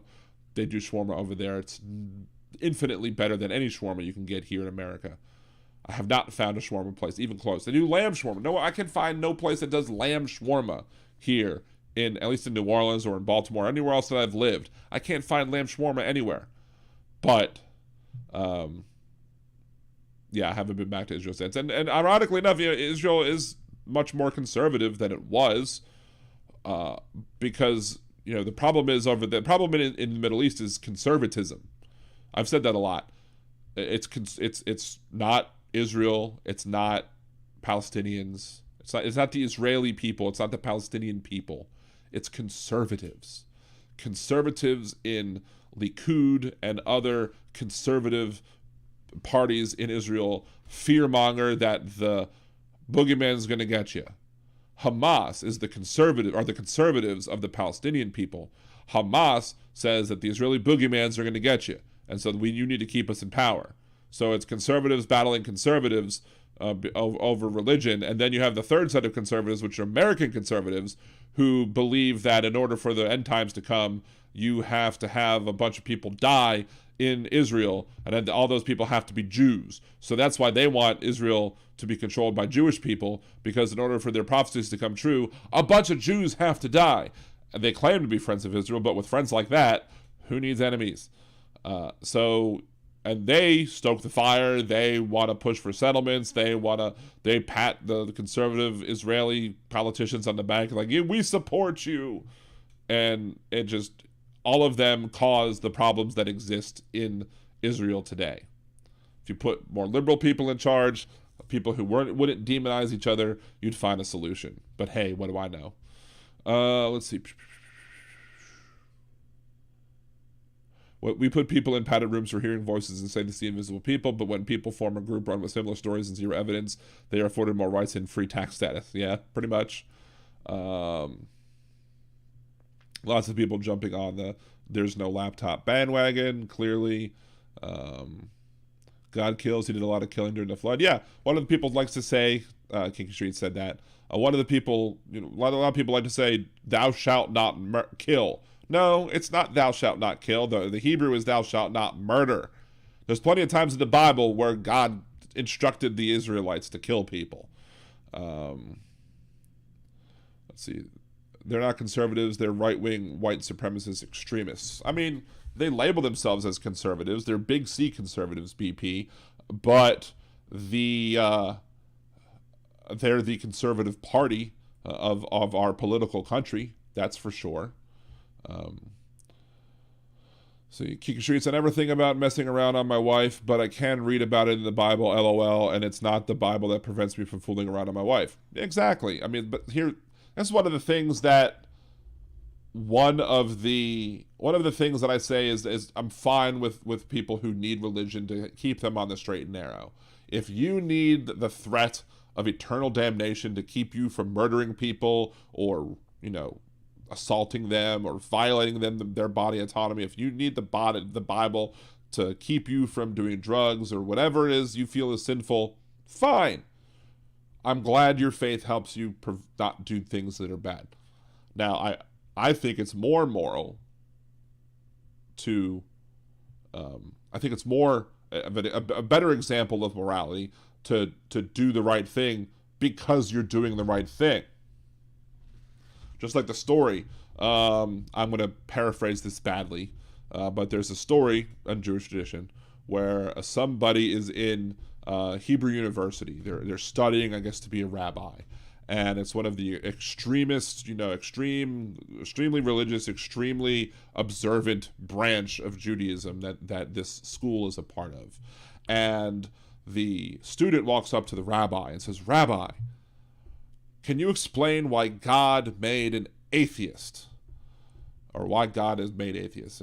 And he goes, "Let me tell you about atheists. If an atheist does something like feeding the world, helping the sick, helping up his fellow man, giving into charity, when an atheist does the right thing, he's not doing it for some reward in the afterlife. He's not doing it because for a place in the world to come, because he doesn't believe that. he's not doing it for God because God commanded him to do so. The atheist does the good thing because he knows it's the right thing to do, and he's doing good for the sake of goodness.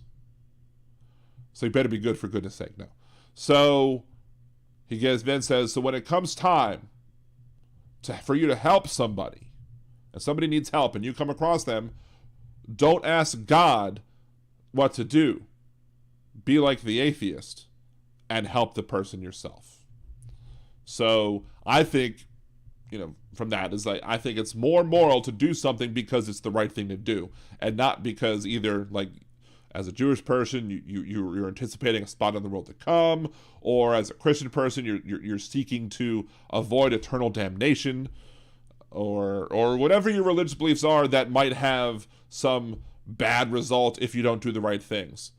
If you're doing things for that, fine, I'm happy it works for you, but I think it's much more moral if you are doing things just because they're the right things to do.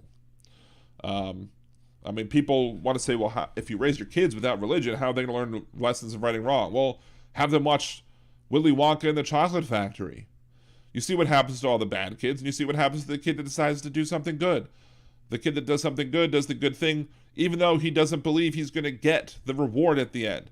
He's like, look, I've already broken the rules. I'm not going to get the prize, but I'm not going to betray this person and give Mr. Slugworth the everlasting gobstopper. So here's the everlasting gobstopper. It's wrong for me to do that, even though I'm not getting my prize. Have a good day.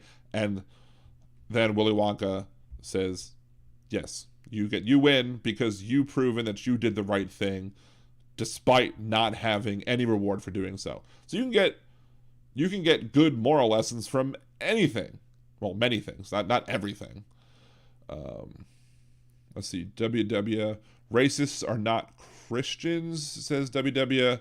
I don't know. They claim to be. And that's the problem, is if they claim to be Christians, then, and they're the ones who are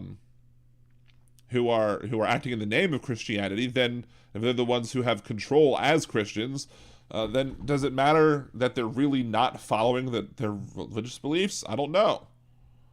It's see, Captain Turp had to run. I'm sorry I missed Captain Turp's bon voyage and farewell.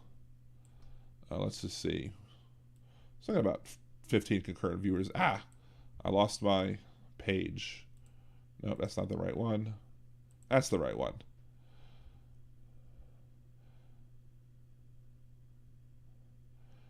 Atheism, the lack of belief without evidence. Okay. WW says we are tiny bits of God. Okay. I mean, you can believe that and it's fine, but there are people who believe other things, and I'm not going to say what's good or not. But a lot of people differ on what religions say, which is weird because the Abrahamic religions differ on what they believe is good or not. I got into an argument one time because I was trying to convince this person who was like an evangelical right-wing Christian that Muslims worship the same God as Christians do. They're like, what? I don't purchase the Quran. They worship the Quran. They read the Quran. I read the Bible. So they don't have the same God as me. It's not the same God. I'm like, okay, fine. Then Christians don't have the same God as the Jews. He's like, what? That's ridiculous. I'm like, well, we don't believe in the New Testament. We don't believe in many things. We don't work on the Jews are not supposed to work on the Sabbath. We're supposed to keep kosher. Y'all work on the Sabbath. Y'all don't keep kosher. There's so many differences between Jews and Christians, and we clearly don't have the same religion. We don't believe in the same God. And he was so angry at me that I would dare say that, despite the fact that 2 seconds later he was insisting that he couldn't share, that he was angry that I wouldn't share my God with him, the God that I was raised under, but yet he didn't want to share his God with other people. Bizarre. Daily News, ask Rudy, he has the hard drive. Well, Rudy has maybe the contents of a hard drive. How do I know? What's the chain of evidence that tells me that what he has on his hard drive is legitimately all Hunter Biden's? Is there a chain of evidence there? Is there proof that exists? I don't believe so. And that doesn't exist. Let's see. We're all the light. From the light, we come to the light. Return. You're like everything. Just like everyone should get to choose what they want to do with their own bodies. Yes, exactly. Jolie. Trying to skim through these. Daily News, it was a thumb drive, Dan. Yes, it was a thumb drive that he was holding up, but Gates is still waving around saying, it's a laptop. WW says gyros. Sorry, gyros are not the same thing as the shawarma over there in Israel. Just not the same thing. The Democrats are fine. Fine. Let's open it up. Let's take a look. Let's prove. But it can't prove a negative though. So you can't prove that it wasn't Hunter Biden's. So, but there's no evidence that it was either. That's the problem. The onus is on y'all to prove that it was, and y'all don't have the proof that it was. Daily News, even the blind, or Jolie says to Daily News, even the blind repair guy who claims to have the original laptop says he has added several gigabytes to the original copy. Who added all the extra info? Probably the Russians, or the people acting to benefit the Russians, i.e. the people related to Trump, because Russia wants Trump. Russia wants Donald Trump as president. They loved Donald Trump as president. They didn't have to fight an embarrassing war in Ukraine when Donald Trump was president, because Donald Trump ceded them power in the Middle East. Donald Trump destabilized NATO. Donald Trump helped him and OPEC, help Putin and OPEC resolve their price war so that Putin could get more money for their oil and gas that they sell. So Putin loved Donald Trump as president and would love to have him as president again, because in Putin's world, a bumbling fool for president like Donald Trump who's going to do what his bidding is wonderful. And then he never has to risk a life of a troop, or never has to go to war. He never has to have those expenditures, because he has somebody else doing the dirty work for him. But when Biden's president, Biden doesn't allow Putin to have all that stuff that he wanted. Biden strengthens NATO. Biden challenges Putin on his aggressive activities. Biden isn't going to allow Putin to have an expanded sphere of influence in the Middle East. So that's why Putin went ahead and invaded, because that's the only way that he was going to get something of what he wants. Now, he's not going to get all of Ukraine, but he's going to probably want to have some negotiation at some point that keeps like the Donbass regions potentially all the way to Odessa. Of course, Ukraine's not going to stand for that, and will probably continue to fight until that's not the case. WW, Handmaid's Tale, the Amish take over the government. It's worse than the Amish, I think. Hide in the Shadows, Israel is a bar time. No. Wolf Charles Gerbain, hi, Liberal Dan, was told here to come after Sparks. Thank you for joining us. Anybody who hasn't done so, please remember to subscribe to the channel and like this video as well. Share it with your friends. So let's see. The Ten Commandments were in other religions that predate going back to 4,300 years. That's true. Doing the right thing according to who? Do unto others as you would have done unto you, I suppose, is the golden rule. The golden rule is probably the one thing you need to do. Now, we haven't raised our kids in a religious household. I mean, we celebrate. We put up a tree, but we don't go to church. We don't go to synagogue. My wife's Catholic, a lapsed Catholic. I'm a non-practicing Jewish person. Our kids are cashews. So, but we've managed to teach our kids to just do. My oldest son has a lot of empathy. If he sees that I'm upset, he just comes over to me and tries to comfort me. When he's been at school sometimes, and there's one of his friends didn't have money. We gave him some money to go buy stuff at a bake sale. His friend didn't have money to buy things from the bake sale, so my kid said, I gave him a few bucks so he could buy some stuff for himself as well. That was a proud papa moment right there, let me tell you. Seriously, I might have sounded sarcastic, but no, I was a really proud papa right there. Really, really proud of him. My son loves Thomas the Tank Engine. He's 13 now, and he still loves Thomas the Tank Engine, Thomas and Friends. He loves trains. I'm getting him into some train games that I play on my nerdy side. But, he came home one day, and the people at school were like, they're doing a toy drive for people who were homeless, or people who were poor, or some other kids who might need other toys. And he was like, well, I have a couple of these Thomas the Tank Engines, so can I bring one of these in so I can donate it to the other kids? And I was like, that's so good of you. That's so awesome of you. So, and because we have taught them to just be good people, to do the right things. We set examples of what we want other people to act, and we show them by example. We don't have to preach to them that, look, do this. We show them how to be good people, how to live our lives, how to be compassionate and have empathy for other people. And then that comes, and when they do the right thing, it shows that what we're doing is right, and you don't need a religion to tell you how to do that. Let's see. Oh, geez. Don't throw around Shonda, Daily News. You probably don't. I hate when some people try and throw it around Shonda, because it sounds sometimes anti-Semitic. I know you're probably not being anti-Semitic, but see, I guess it really meant Christians are not racist. It's sort of the same thing, ham sandwich. Let's see. I don't know what that's from. I guess I'm kind of missing it.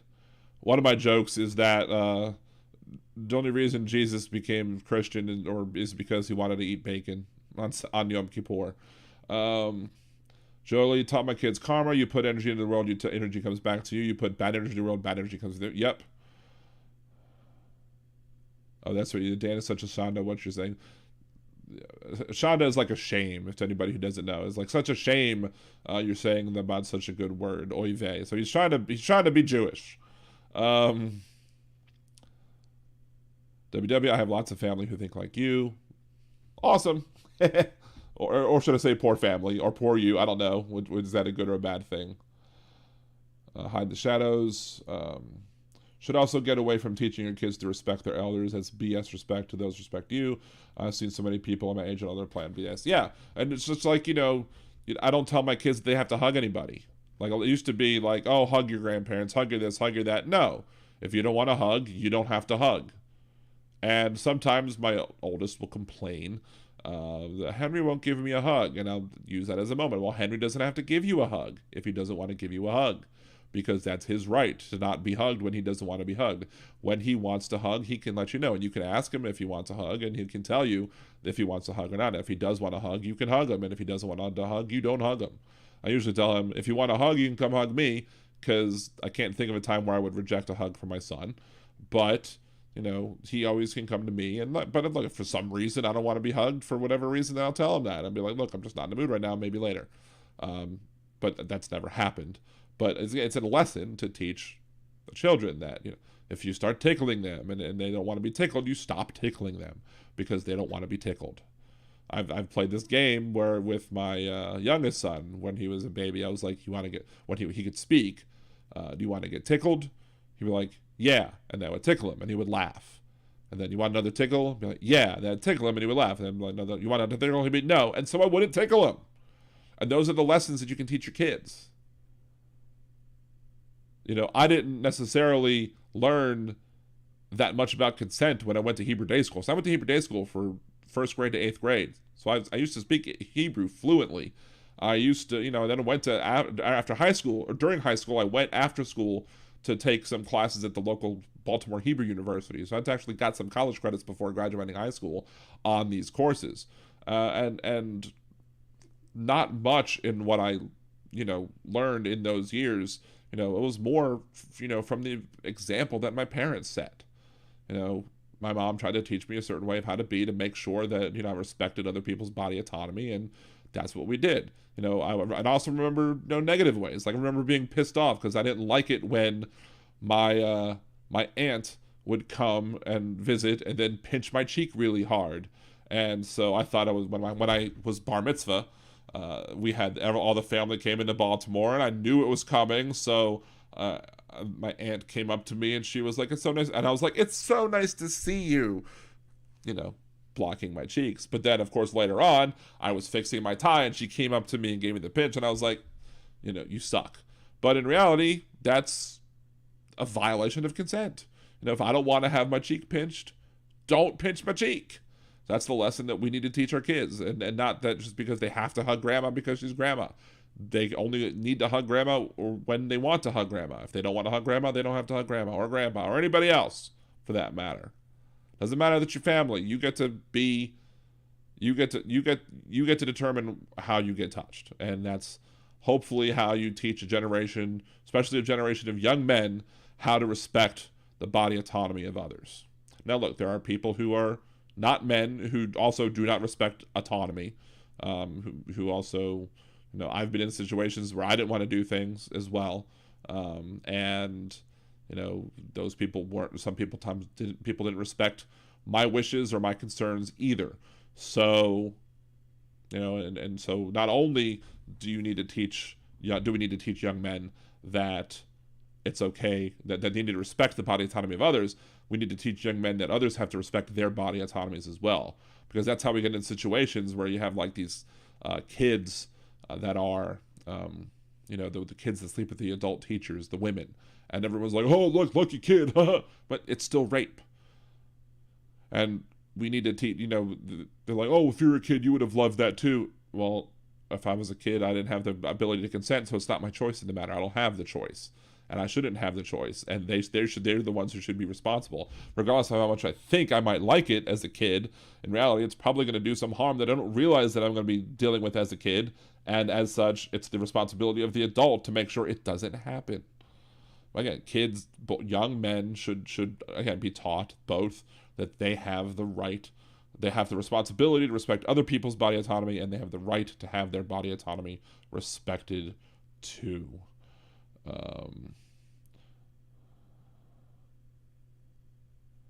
Aaron, if somebody copies and pastes a blog post in your chat, do I have to read it? I guess, you don't have to read what you want. You can skip over it, I guess, if you suppose. I can't necessarily control what gets copied and pasted. Let's see, WW, if she gave you $1 million, you would let her pinch all of your cheeks.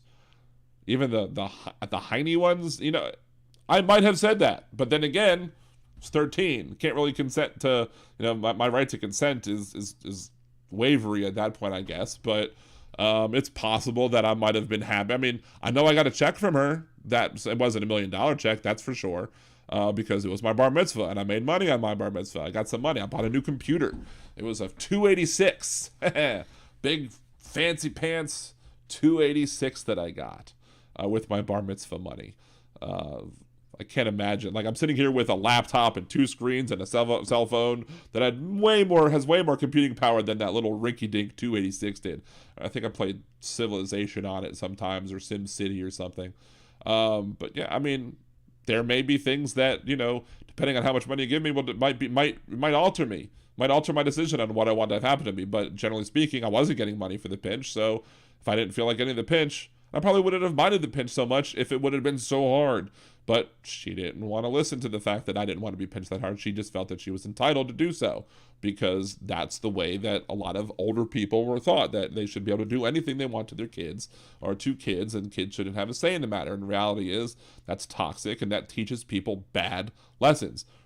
You learn you could learn bad lessons from cartoons too. Good lessons and bad lessons from cartoons. There are good lessons that I've seen on TV shows. There are bad lessons I've seen on TV shows, like Pepe Le Pew, the rapey skunk. That was a clear example of a bad behavior. And it was romanticized. Because he's French. I love you. That's bad behavior. And so eventually they recently, I think, took Pepe Le Pew out or whatever, or made him be not rapey. But there's a generation of people who grew up thinking that that's an appropriate way to treat people of the opposite gender, because they saw Pepe Le Pew doing it. So if Pepe Le Pew's doing it, that's fine, right? No, it's not. Aaron Rose, if someone copies and pastes a blog, I have to read it. If someone copies and pastes in a blog in a chat, what? I'm very confused, WW. Hiding Chat, as my first computer was 2K of memory and programming 1.8 and ASM. I remember playing on my grandparents' computer. They had one without a hard drive, so you had to play, when you played games like King's Quest, you had to keep putting the floppy disks in, and just put in disk 2 of 8. Oh, you got to this side of the map. Put in disk 4 of 8. Oh, you got to this corner of the map. Put in disk 7 of 8. Hilariousness. Bill Deacon, Liberal Dan, so you have the Hunter Biden laptop. It's probably on the internet somewhere. It's probably anybody could download the Hunter Biden laptop if you hacked somebody, I'm sure. Let's See, long ago, don't blame. I don't know what that was. No, that is why Dan has blocked I didn't block your post, Hide in Shadows. Or have I? I don't know. I don't think I have. Kiki Streets. I had Toshiba T1 220 megabyte hard drive. Was 2000 in the late 80s. Yeah, what was mine? Mine was...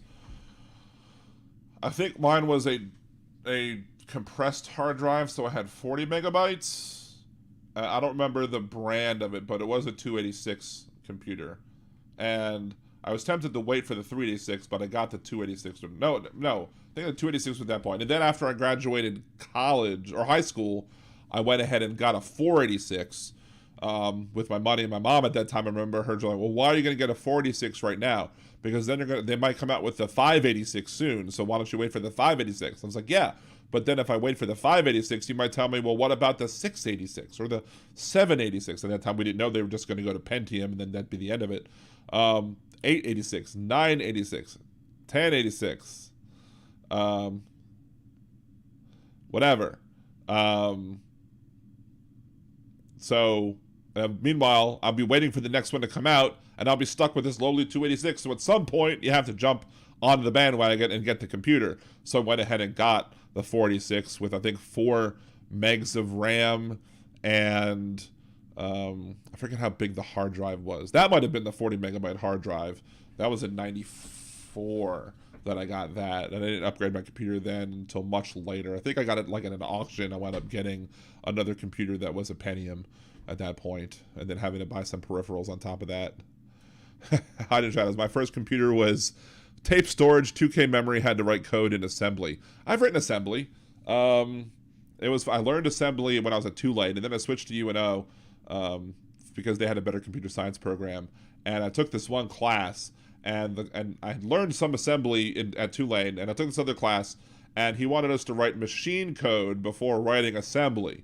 So I wrote some pseudocode on one side of my paper to then map out the screen, to map out the machine, the pseudo assembly code to map out the machine code that I was going to write. And then the next assignment was he was going to have us write the machine code in assembler, and the only difference between my pseudocode in assembler and his syntax was that for a register it had to be instead of putting R1 R2, I had to put 01 02. That was the only difference, and I very quickly handed in my assignment, and he looked at me like, what? How are you done this quickly? I was like, do you see my pseudocode that I wrote for the machine code? It almost identically matches your assembly language. So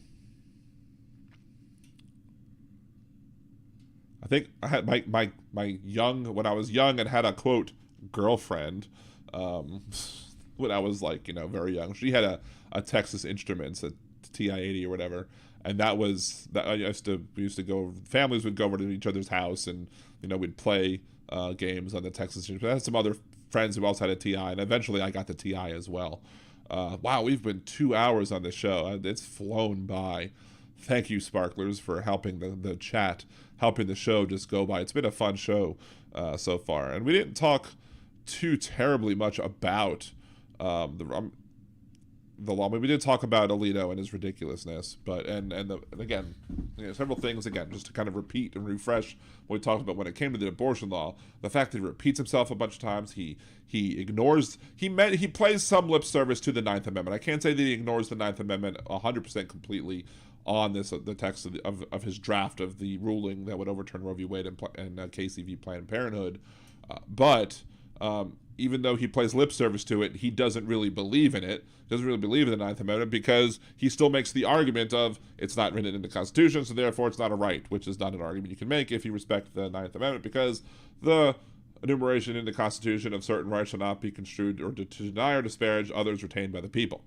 Again, that's why I have that across the bottom of the video, because I want people to see that, understand the Ninth Amendment, because I believe that the Ninth Amendment is the redheaded stepchildren of all of the amendments, because it always gets looked over. Let's see. Alito, Thomas always seem angry. Well, I mean, it's part of conservatism, I think. I think there are a lot of conservatism, there's a lot of people who are conservatives who are just angry. They're angry because they feel like they're losing something. I guess when other people are getting elevated to where, from their stature to where you are, and you're not seeing a simple elevation. People like being in the lead. It doesn't matter if they got in the lead fairly or not. They like being in the lead. Which is one of the reasons, I don't understand sometimes conservatives when they talk about how, we eliminated these racist laws. What's the problem? Why do we need reparations? Why do we need this? Why do we need that? I'm like, well, the reason you need reparations, the reason you need to additional plans, because let's say we were starting a foot race. Let's say two of us were in shape and we could run a race. Let's say we're running a marathon. Let's say you're halfway through the marathon, and by the time you're halfway through the marathon, you started, you have no obstacles in your way, or maybe a couple of obstacles in your way, and no encumbrances on you. Meanwhile, I was running the marathon. I had a ball and chain attached to my leg. I had to jump over hurdles. I had to deal with people getting in my way and dodging people. Those are obstacles in my way. Halfway through the race, people go, you know what? That's not fair. Dan shouldn't have had those. Let's take the chain off of Dan's leg. Let's make sure that for the rest of the race, he will have no more obstacles in his way. Meanwhile, I'm only a mile into my race. You're 13 into yours. So you're still going to win because you were given an unfair advantage. So what reparations does is reparations, to anybody who disagrees with reparations makes up for the fact that we're at a disadvantage. Daily News. And I didn't say all conservatives, Daily News. Of course, you said that in all caps. I'm not angry in all caps. But people are opposed to reparations because, well, why should we have to pay for it now? It's not our fault. We didn't cause these problems. Right, but you're benefiting from what happened because of it. The entire nation benefited off of slavery. And while you might say, well, the black people in his country also benefit from slavery. Well, they benefited. They live in this country that was built on slavery, yes, but their family wealth was not allowed to be built at the same time. So they still have a lot of catching up to do. Many people do. Who were descendants of ADOS, African descendants of slavery. Then you have other things that happen, like, the Tulsa Massacre. And, the Tulsa Massacre in late 1900, or 1904, I think it is, or 7. Forget the year. Because this is not something a lot of people, I never learned about the Tulsa Massacre. And my school, my elementary school was pretty good about teaching, history and teaching and making us learn about Martin Luther King and Rosa Parks, but we never learned about the Tulsa Massacre. Only when I was an adult when I found out about the Tulsa Massacre, the burning of Black Wall Street, and where people's property and their businesses and their wealth were stolen from them. Again, they had to start over from scratch for those who survived the attacks. So don't tell me that those people, can just start over again. Just go ahead.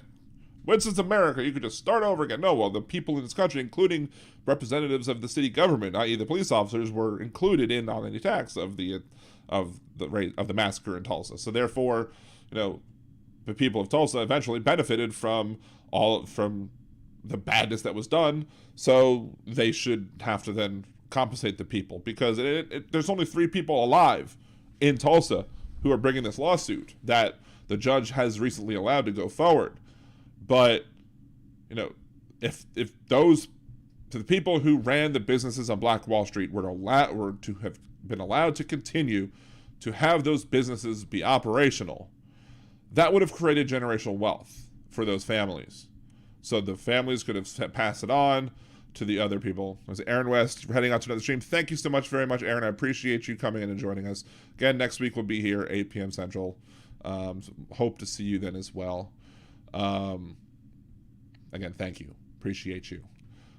So if you have So if we've prevented generations of people from getting and building generational wealth, then they are deserving of reparations, because you basically are punishing that. You're still allowing the descendants of those people to have to deal with the harm that was originally done.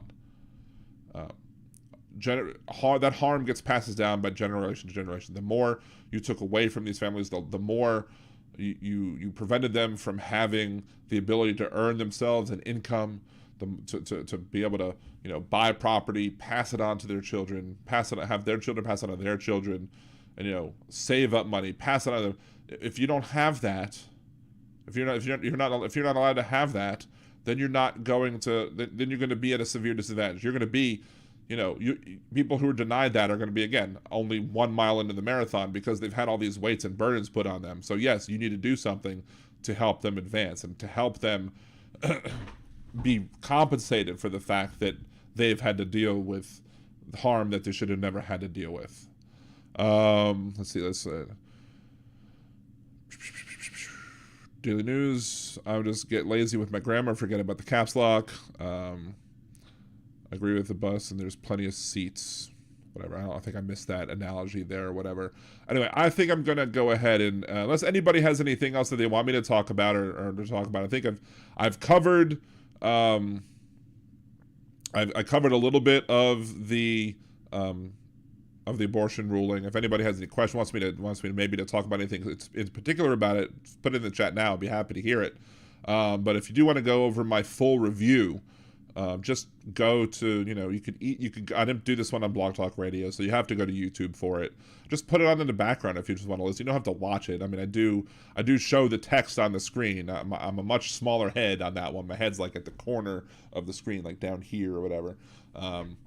But you know, you can listen to my criticism of that. You have my rants. You know, you can follow me on Twitter at LiberalDan Radio on Twitter. I have some comments on there. I'll have some comments on my Facebook page as well, facebook.com/LiberalDan, for that as well. Let's see. People need to realize the cons. Parties around the free world have collapsed and renewed before the USA. Canada, Brian Mulroney handed the party to Kim Campbell to make the fall. The USA being the last, and signals of it coming to the Tea Party allowed the Russians to infiltrate the GOP back into 2013. It's a fair point. I mean, that's how Donald Trump was able to get to power. I mean, Trump fooled around with the birther conspiracy, and he started getting some traction with that. And then when he announced, you know, he was seen as the sideshow when he first entered the election, but Russians loved him. And for anybody who says that Donald Trump never got help or never asked for Russians' help, because they'll tell you that he did ask for the Russians' help.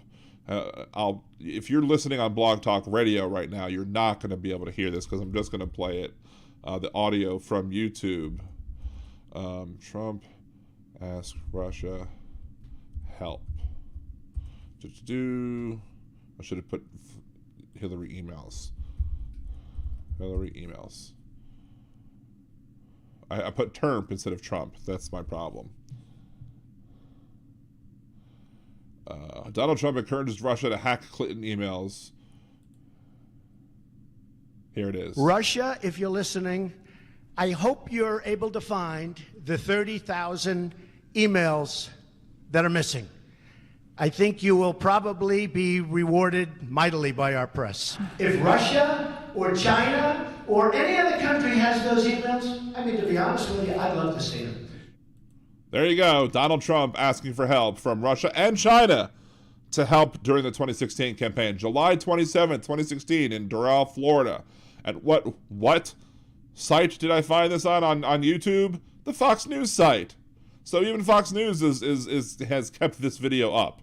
This is up and posted as a flashback, July 27th, 2017, when Donald Trump asked Russia for help. So, because there are a lot of conservatives out there, you'll have the argument that he asked Russia for help. No, that's a Russia hoax. I'm like, no, Trump asked Russia for help.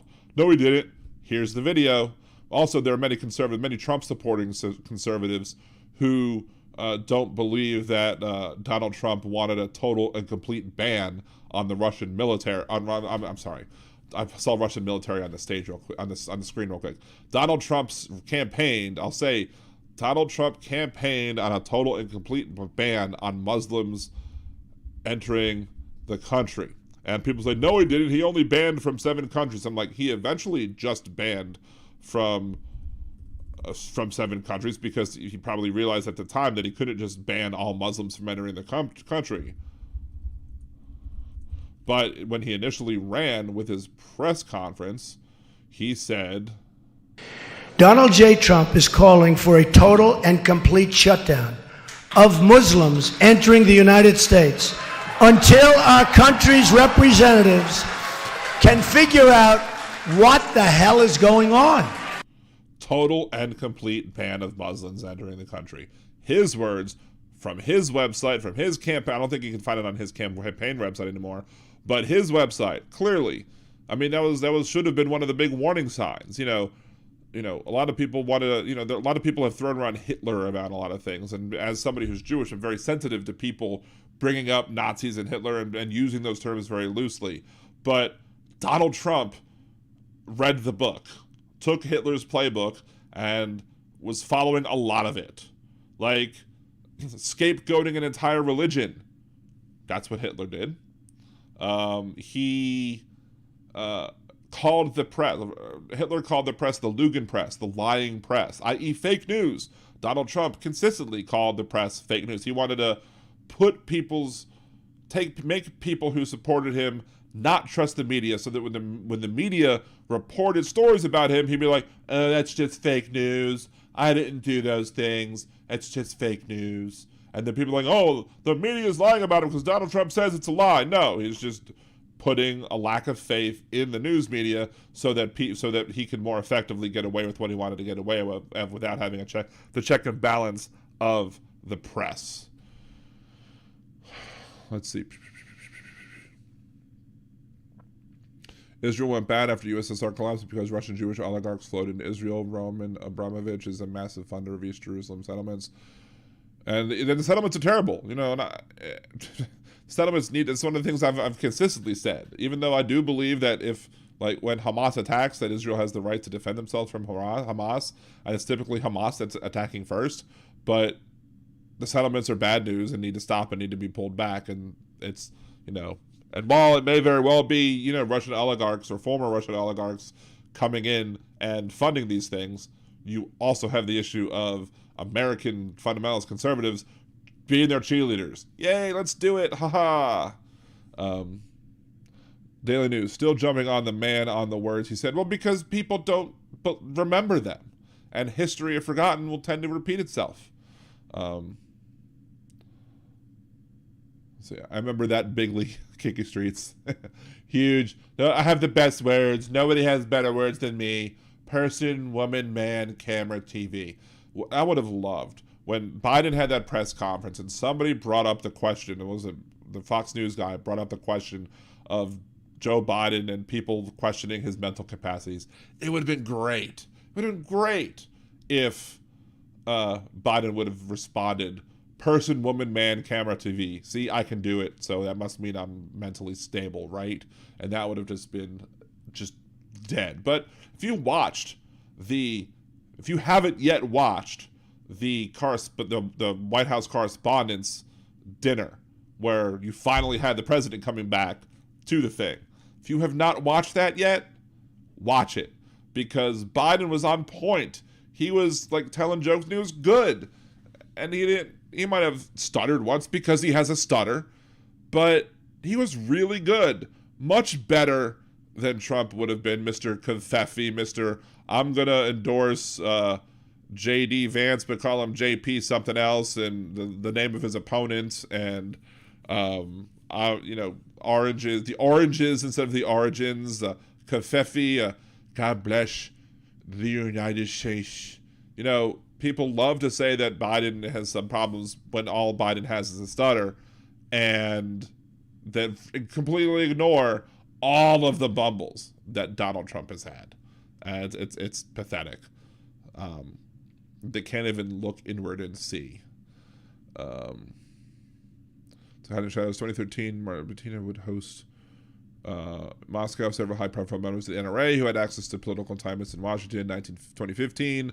Now in the USA, Maria met Trump in Vegas in December 2015. She invited GOP linked political NRA members to Moscow, etc. I think that's the one that also met with people like Bobby Jindal and stuff like that. I remember that because Bobby Jindal used to be the governor of here in Louisiana, and he was terrible. And, you know, there's a nice picture, I think, of him smiling with her or somebody else. After that, she was charged with spying and infiltrating the GOP and kicked out after 2015. Read about the Beltar Jerusalem soccer team and the ultra-racist nationalist fans. Many articles. And that's the one thing that, I mean, you can have there are some terrible people. I don't understand Jewish racists. I mean, I don't understand racists altogether, but I really don't understand Jewish racists. And I also don't understand black people who are anti-Semitic. Because you can go back and look at the marches, and there were, mostly black people, sure, but there were a lot of Jewish people who were marching there right along with them. Black people and Jewish people helped each other out. There's a story where Jewish scientists were fleeing Germany before World War II or during, the Holocaust and trying to escape Germany. But American universities wouldn't hire them because they didn't want to be seen or whatever, I guess, because there's still, plenty of anti-Semitism in this country, even though we didn't have, a full-on Nazis in charge like Hitler was over there. But the historically black colleges and universities, they hired on these Jewish scientists to help teach their students. So they helped them come to this country and gave them jobs. So black people supporting Jews, when Jews were escaping the Holocaust, Jewish people helping black people during the Civil Rights era. I want to say that maybe one or more of the people of the people killed in Philadelphia, Mississippi, was some of the human rights workers, the people there fighting for social justice. I think at least one of them was Jewish, I believe. There's always been a strong history between Jewish people and black people when they're fighting together for civil rights, for ending oppression, ending marginalization. So whenever I see, I'm mad and upset whenever I see racism altogether. But whenever I see, black people being anti-Semitic or Jewish people being, anti-black, racist, it just, I'm like, do you not remember your history? Do you not remember that we all leaned on each other to help rise each other up, to fight the good fight? It's unfortunate that there are people who still exist that don't. I guess the Israeli people might not have recognized that or whatever. But again, the Israeli people, and a lot of the people who are there in Israel should at least understand the fact of, how bad nationalism can be. If you're an Israeli, you should understand how bad nationalism can be, and should make sure that you never fall into that trap. Because rabid nationalism is what allowed Hitler to get to power. Rabid nationalism, and especially bigoted nationalism, which a lot of times nationalism is stemmed in bigotry. I think most of the time I would say that nationalism is steeped in bigotry. And if you're Jewish and you forget that lesson, then your parents need to come pinch your cheeks harder, because maybe you then deserve the hard pinch in the cheeks or a slap in the face to wake your ass up and understand that you're failing to remember what caused 6 million Jews to die. And that was Nazism, which is nationalism. Let's go. Before we get through with anything, I still, cheapest electricity in USA, North America, all my cheap power, renewable wind, hydro, solar. Wow, that's awesome. Kremlin is designed for Trump and handed him in 2015 when he was in Moscow for exercising. Should he get elected?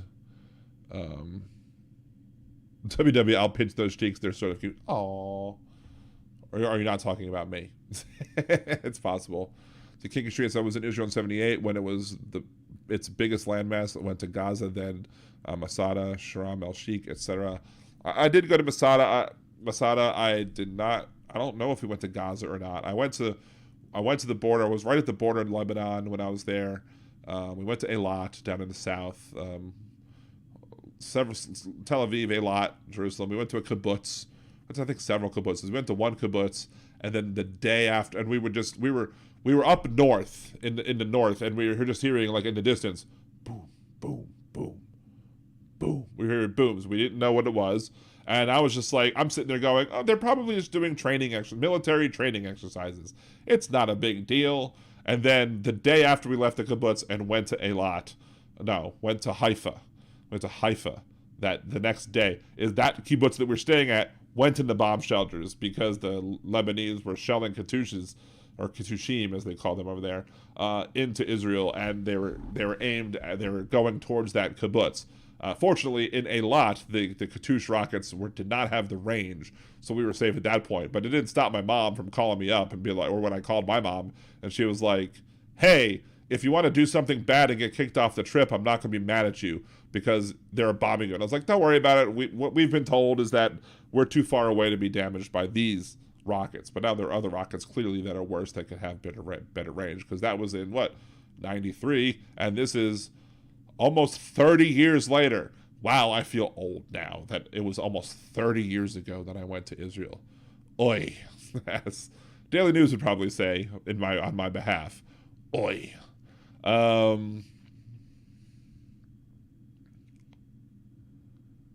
See, we have some cries with explosions all the time. Kicking streets. I know contractors Trump didn't pay. And that was another thing that people don't want to know. Trump is not a great... He was not the art of the deal guy. He's not even the guy that wrote it. There's no art of any of his deals. Trump has so many business ventures that went belly up. So many bankruptcies of his businesses. But when he was president, he didn't use the moving of the capital as a negotiating chip. It's like, okay, we'll move the U.S. embassy, not the capital, the embassy. We'll move the embassy from Tel Aviv to Jerusalem if you do X, Y, and Z. If I was president and I was going to use the embassy move as a bargaining chip, I would have said, look, okay, we will consider recognizing Jerusalem as the official capital and moving our embassy from Tel Aviv to Jerusalem if you do the following. Following includes pull back the settlements all the way, work out a two-state solution with whatever a tenable solution would be, and, be the steward for peace. If you do all these things, we'll move the capital. Trump just gave it away for free. He just gave it away. Yeah. But everyone should have heard about the stories of the contractors that, Donald Trump would be like, okay, I'm going to hire you to do this job for me, and we'll agree to pay X amount of money for the job. And then all of a sudden they finish the job and we're only going to pay you half. We're not going to pay you anymore. You can sue us if you want more. And his supporters, many of his supporters would be like, well, that's just him being a smart businessman. I'm like, no, that's him being a fraud. He is a fraud. And that is not ethical. Don't applaud that, even if he got away with it. No, well, they didn't. And the reason they didn't sue him is because it would have cost them more money to sue his high-priced attorneys with Trump's high-priced attorneys than it would to just eat the loss. Now, at some point, enough of that's going to spread, and nobody's going to want to do business with you. That's the only reason. That's the reason why Deutsche Bank is the only one that'll do business with Trump now. And aren't some of the people I think who own Deutsche Bank, aren't they, backed by some of those Russian oligarchs as well? I believe so.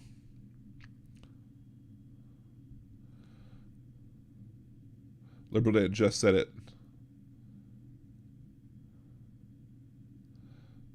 There you go. That's what happens. I'm trying to look at the camera instead of looking at the chat because I want it to be more engaging.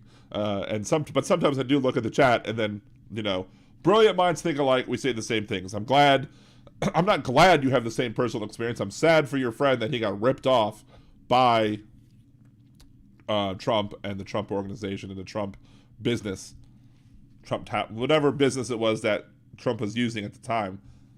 I'm sorry that happened to your friend, but I'm glad you have the facts to back up what I'm saying because, I don't want people to think I'm just talking out of my ass. I like to think I actually know some stuff, that I'm well informed. And that's why I think that I enjoy doing the podcast. I like bringing the podcast to the people who do want to listen to it. Every time Trump declared bankruptcy, his contractors weren't paid 6 effing times. Yep. got out of debt. And then look, bankruptcy is reasonable for people. I mean, there are people who, have, severe medical costs. They should be able to get out from under the debt. Sometimes they just have bad spending habits that they haven't learned because we don't teach children good spending habits in high school. We don't teach them good enough on how to,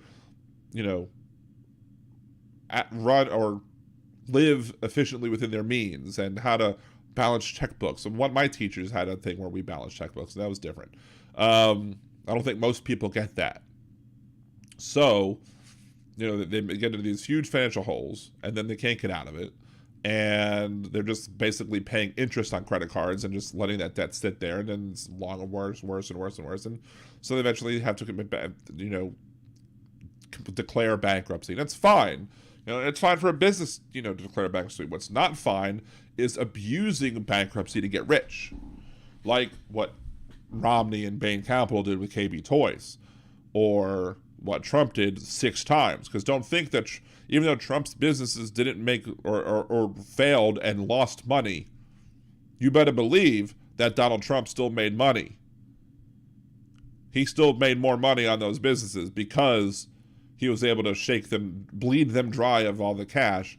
Now, it has been said that he's still not a good businessman, because had he just taken the money that he inherited or was given to him from his father and just put it in hedge funds, he would have more money than all the investments that he's had. But he's a grifter. That's just who he is. He's a grifter. He likes to. He's a con man. He's a con artist. He's a snake oil salesman. That's why he kept on pushing, hydroxychloroquine during the thing, because he loves pushing snake oils. He's come up with the idea of, putting disinfectant in the skin because he's a snake oil salesman. But even with the campaign, he said, "I'm not going to take a salary. I'm not going to do it. I'm not going to take a salary. I'm not going to get paid. I'm going to donate my salary to charity." Well, when he donates the salary to charity, that offsets.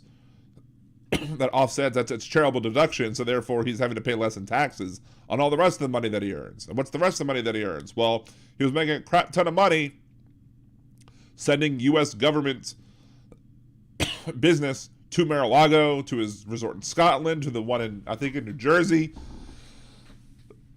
Every place he has an establishment, he would direct the American government to stay there. He even forced the one in Scotland, the plane to land at an airfield that they wouldn't necessarily normally land at, because this normally isn't something that's capable of handling such a large plane that traveled there over that way.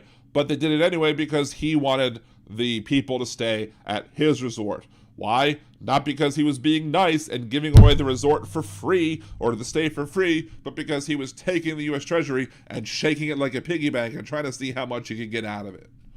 But people still want him to be president. And they refuse to see the problems with it. And then you have all these sycophants who, like your Gateses and your Greens, MTG, emphasis on the empty, Boebert, all these other folks, Cawthorn, who are just going to do his bidding and be Russian stooges all along with him. And people are going to applaud. And as I started at the beginning of the show, they'll be applauding, and liberty will die with thundering applause. So I think he's a billionaire. Show me the tax returns so I can see that he's a billionaire.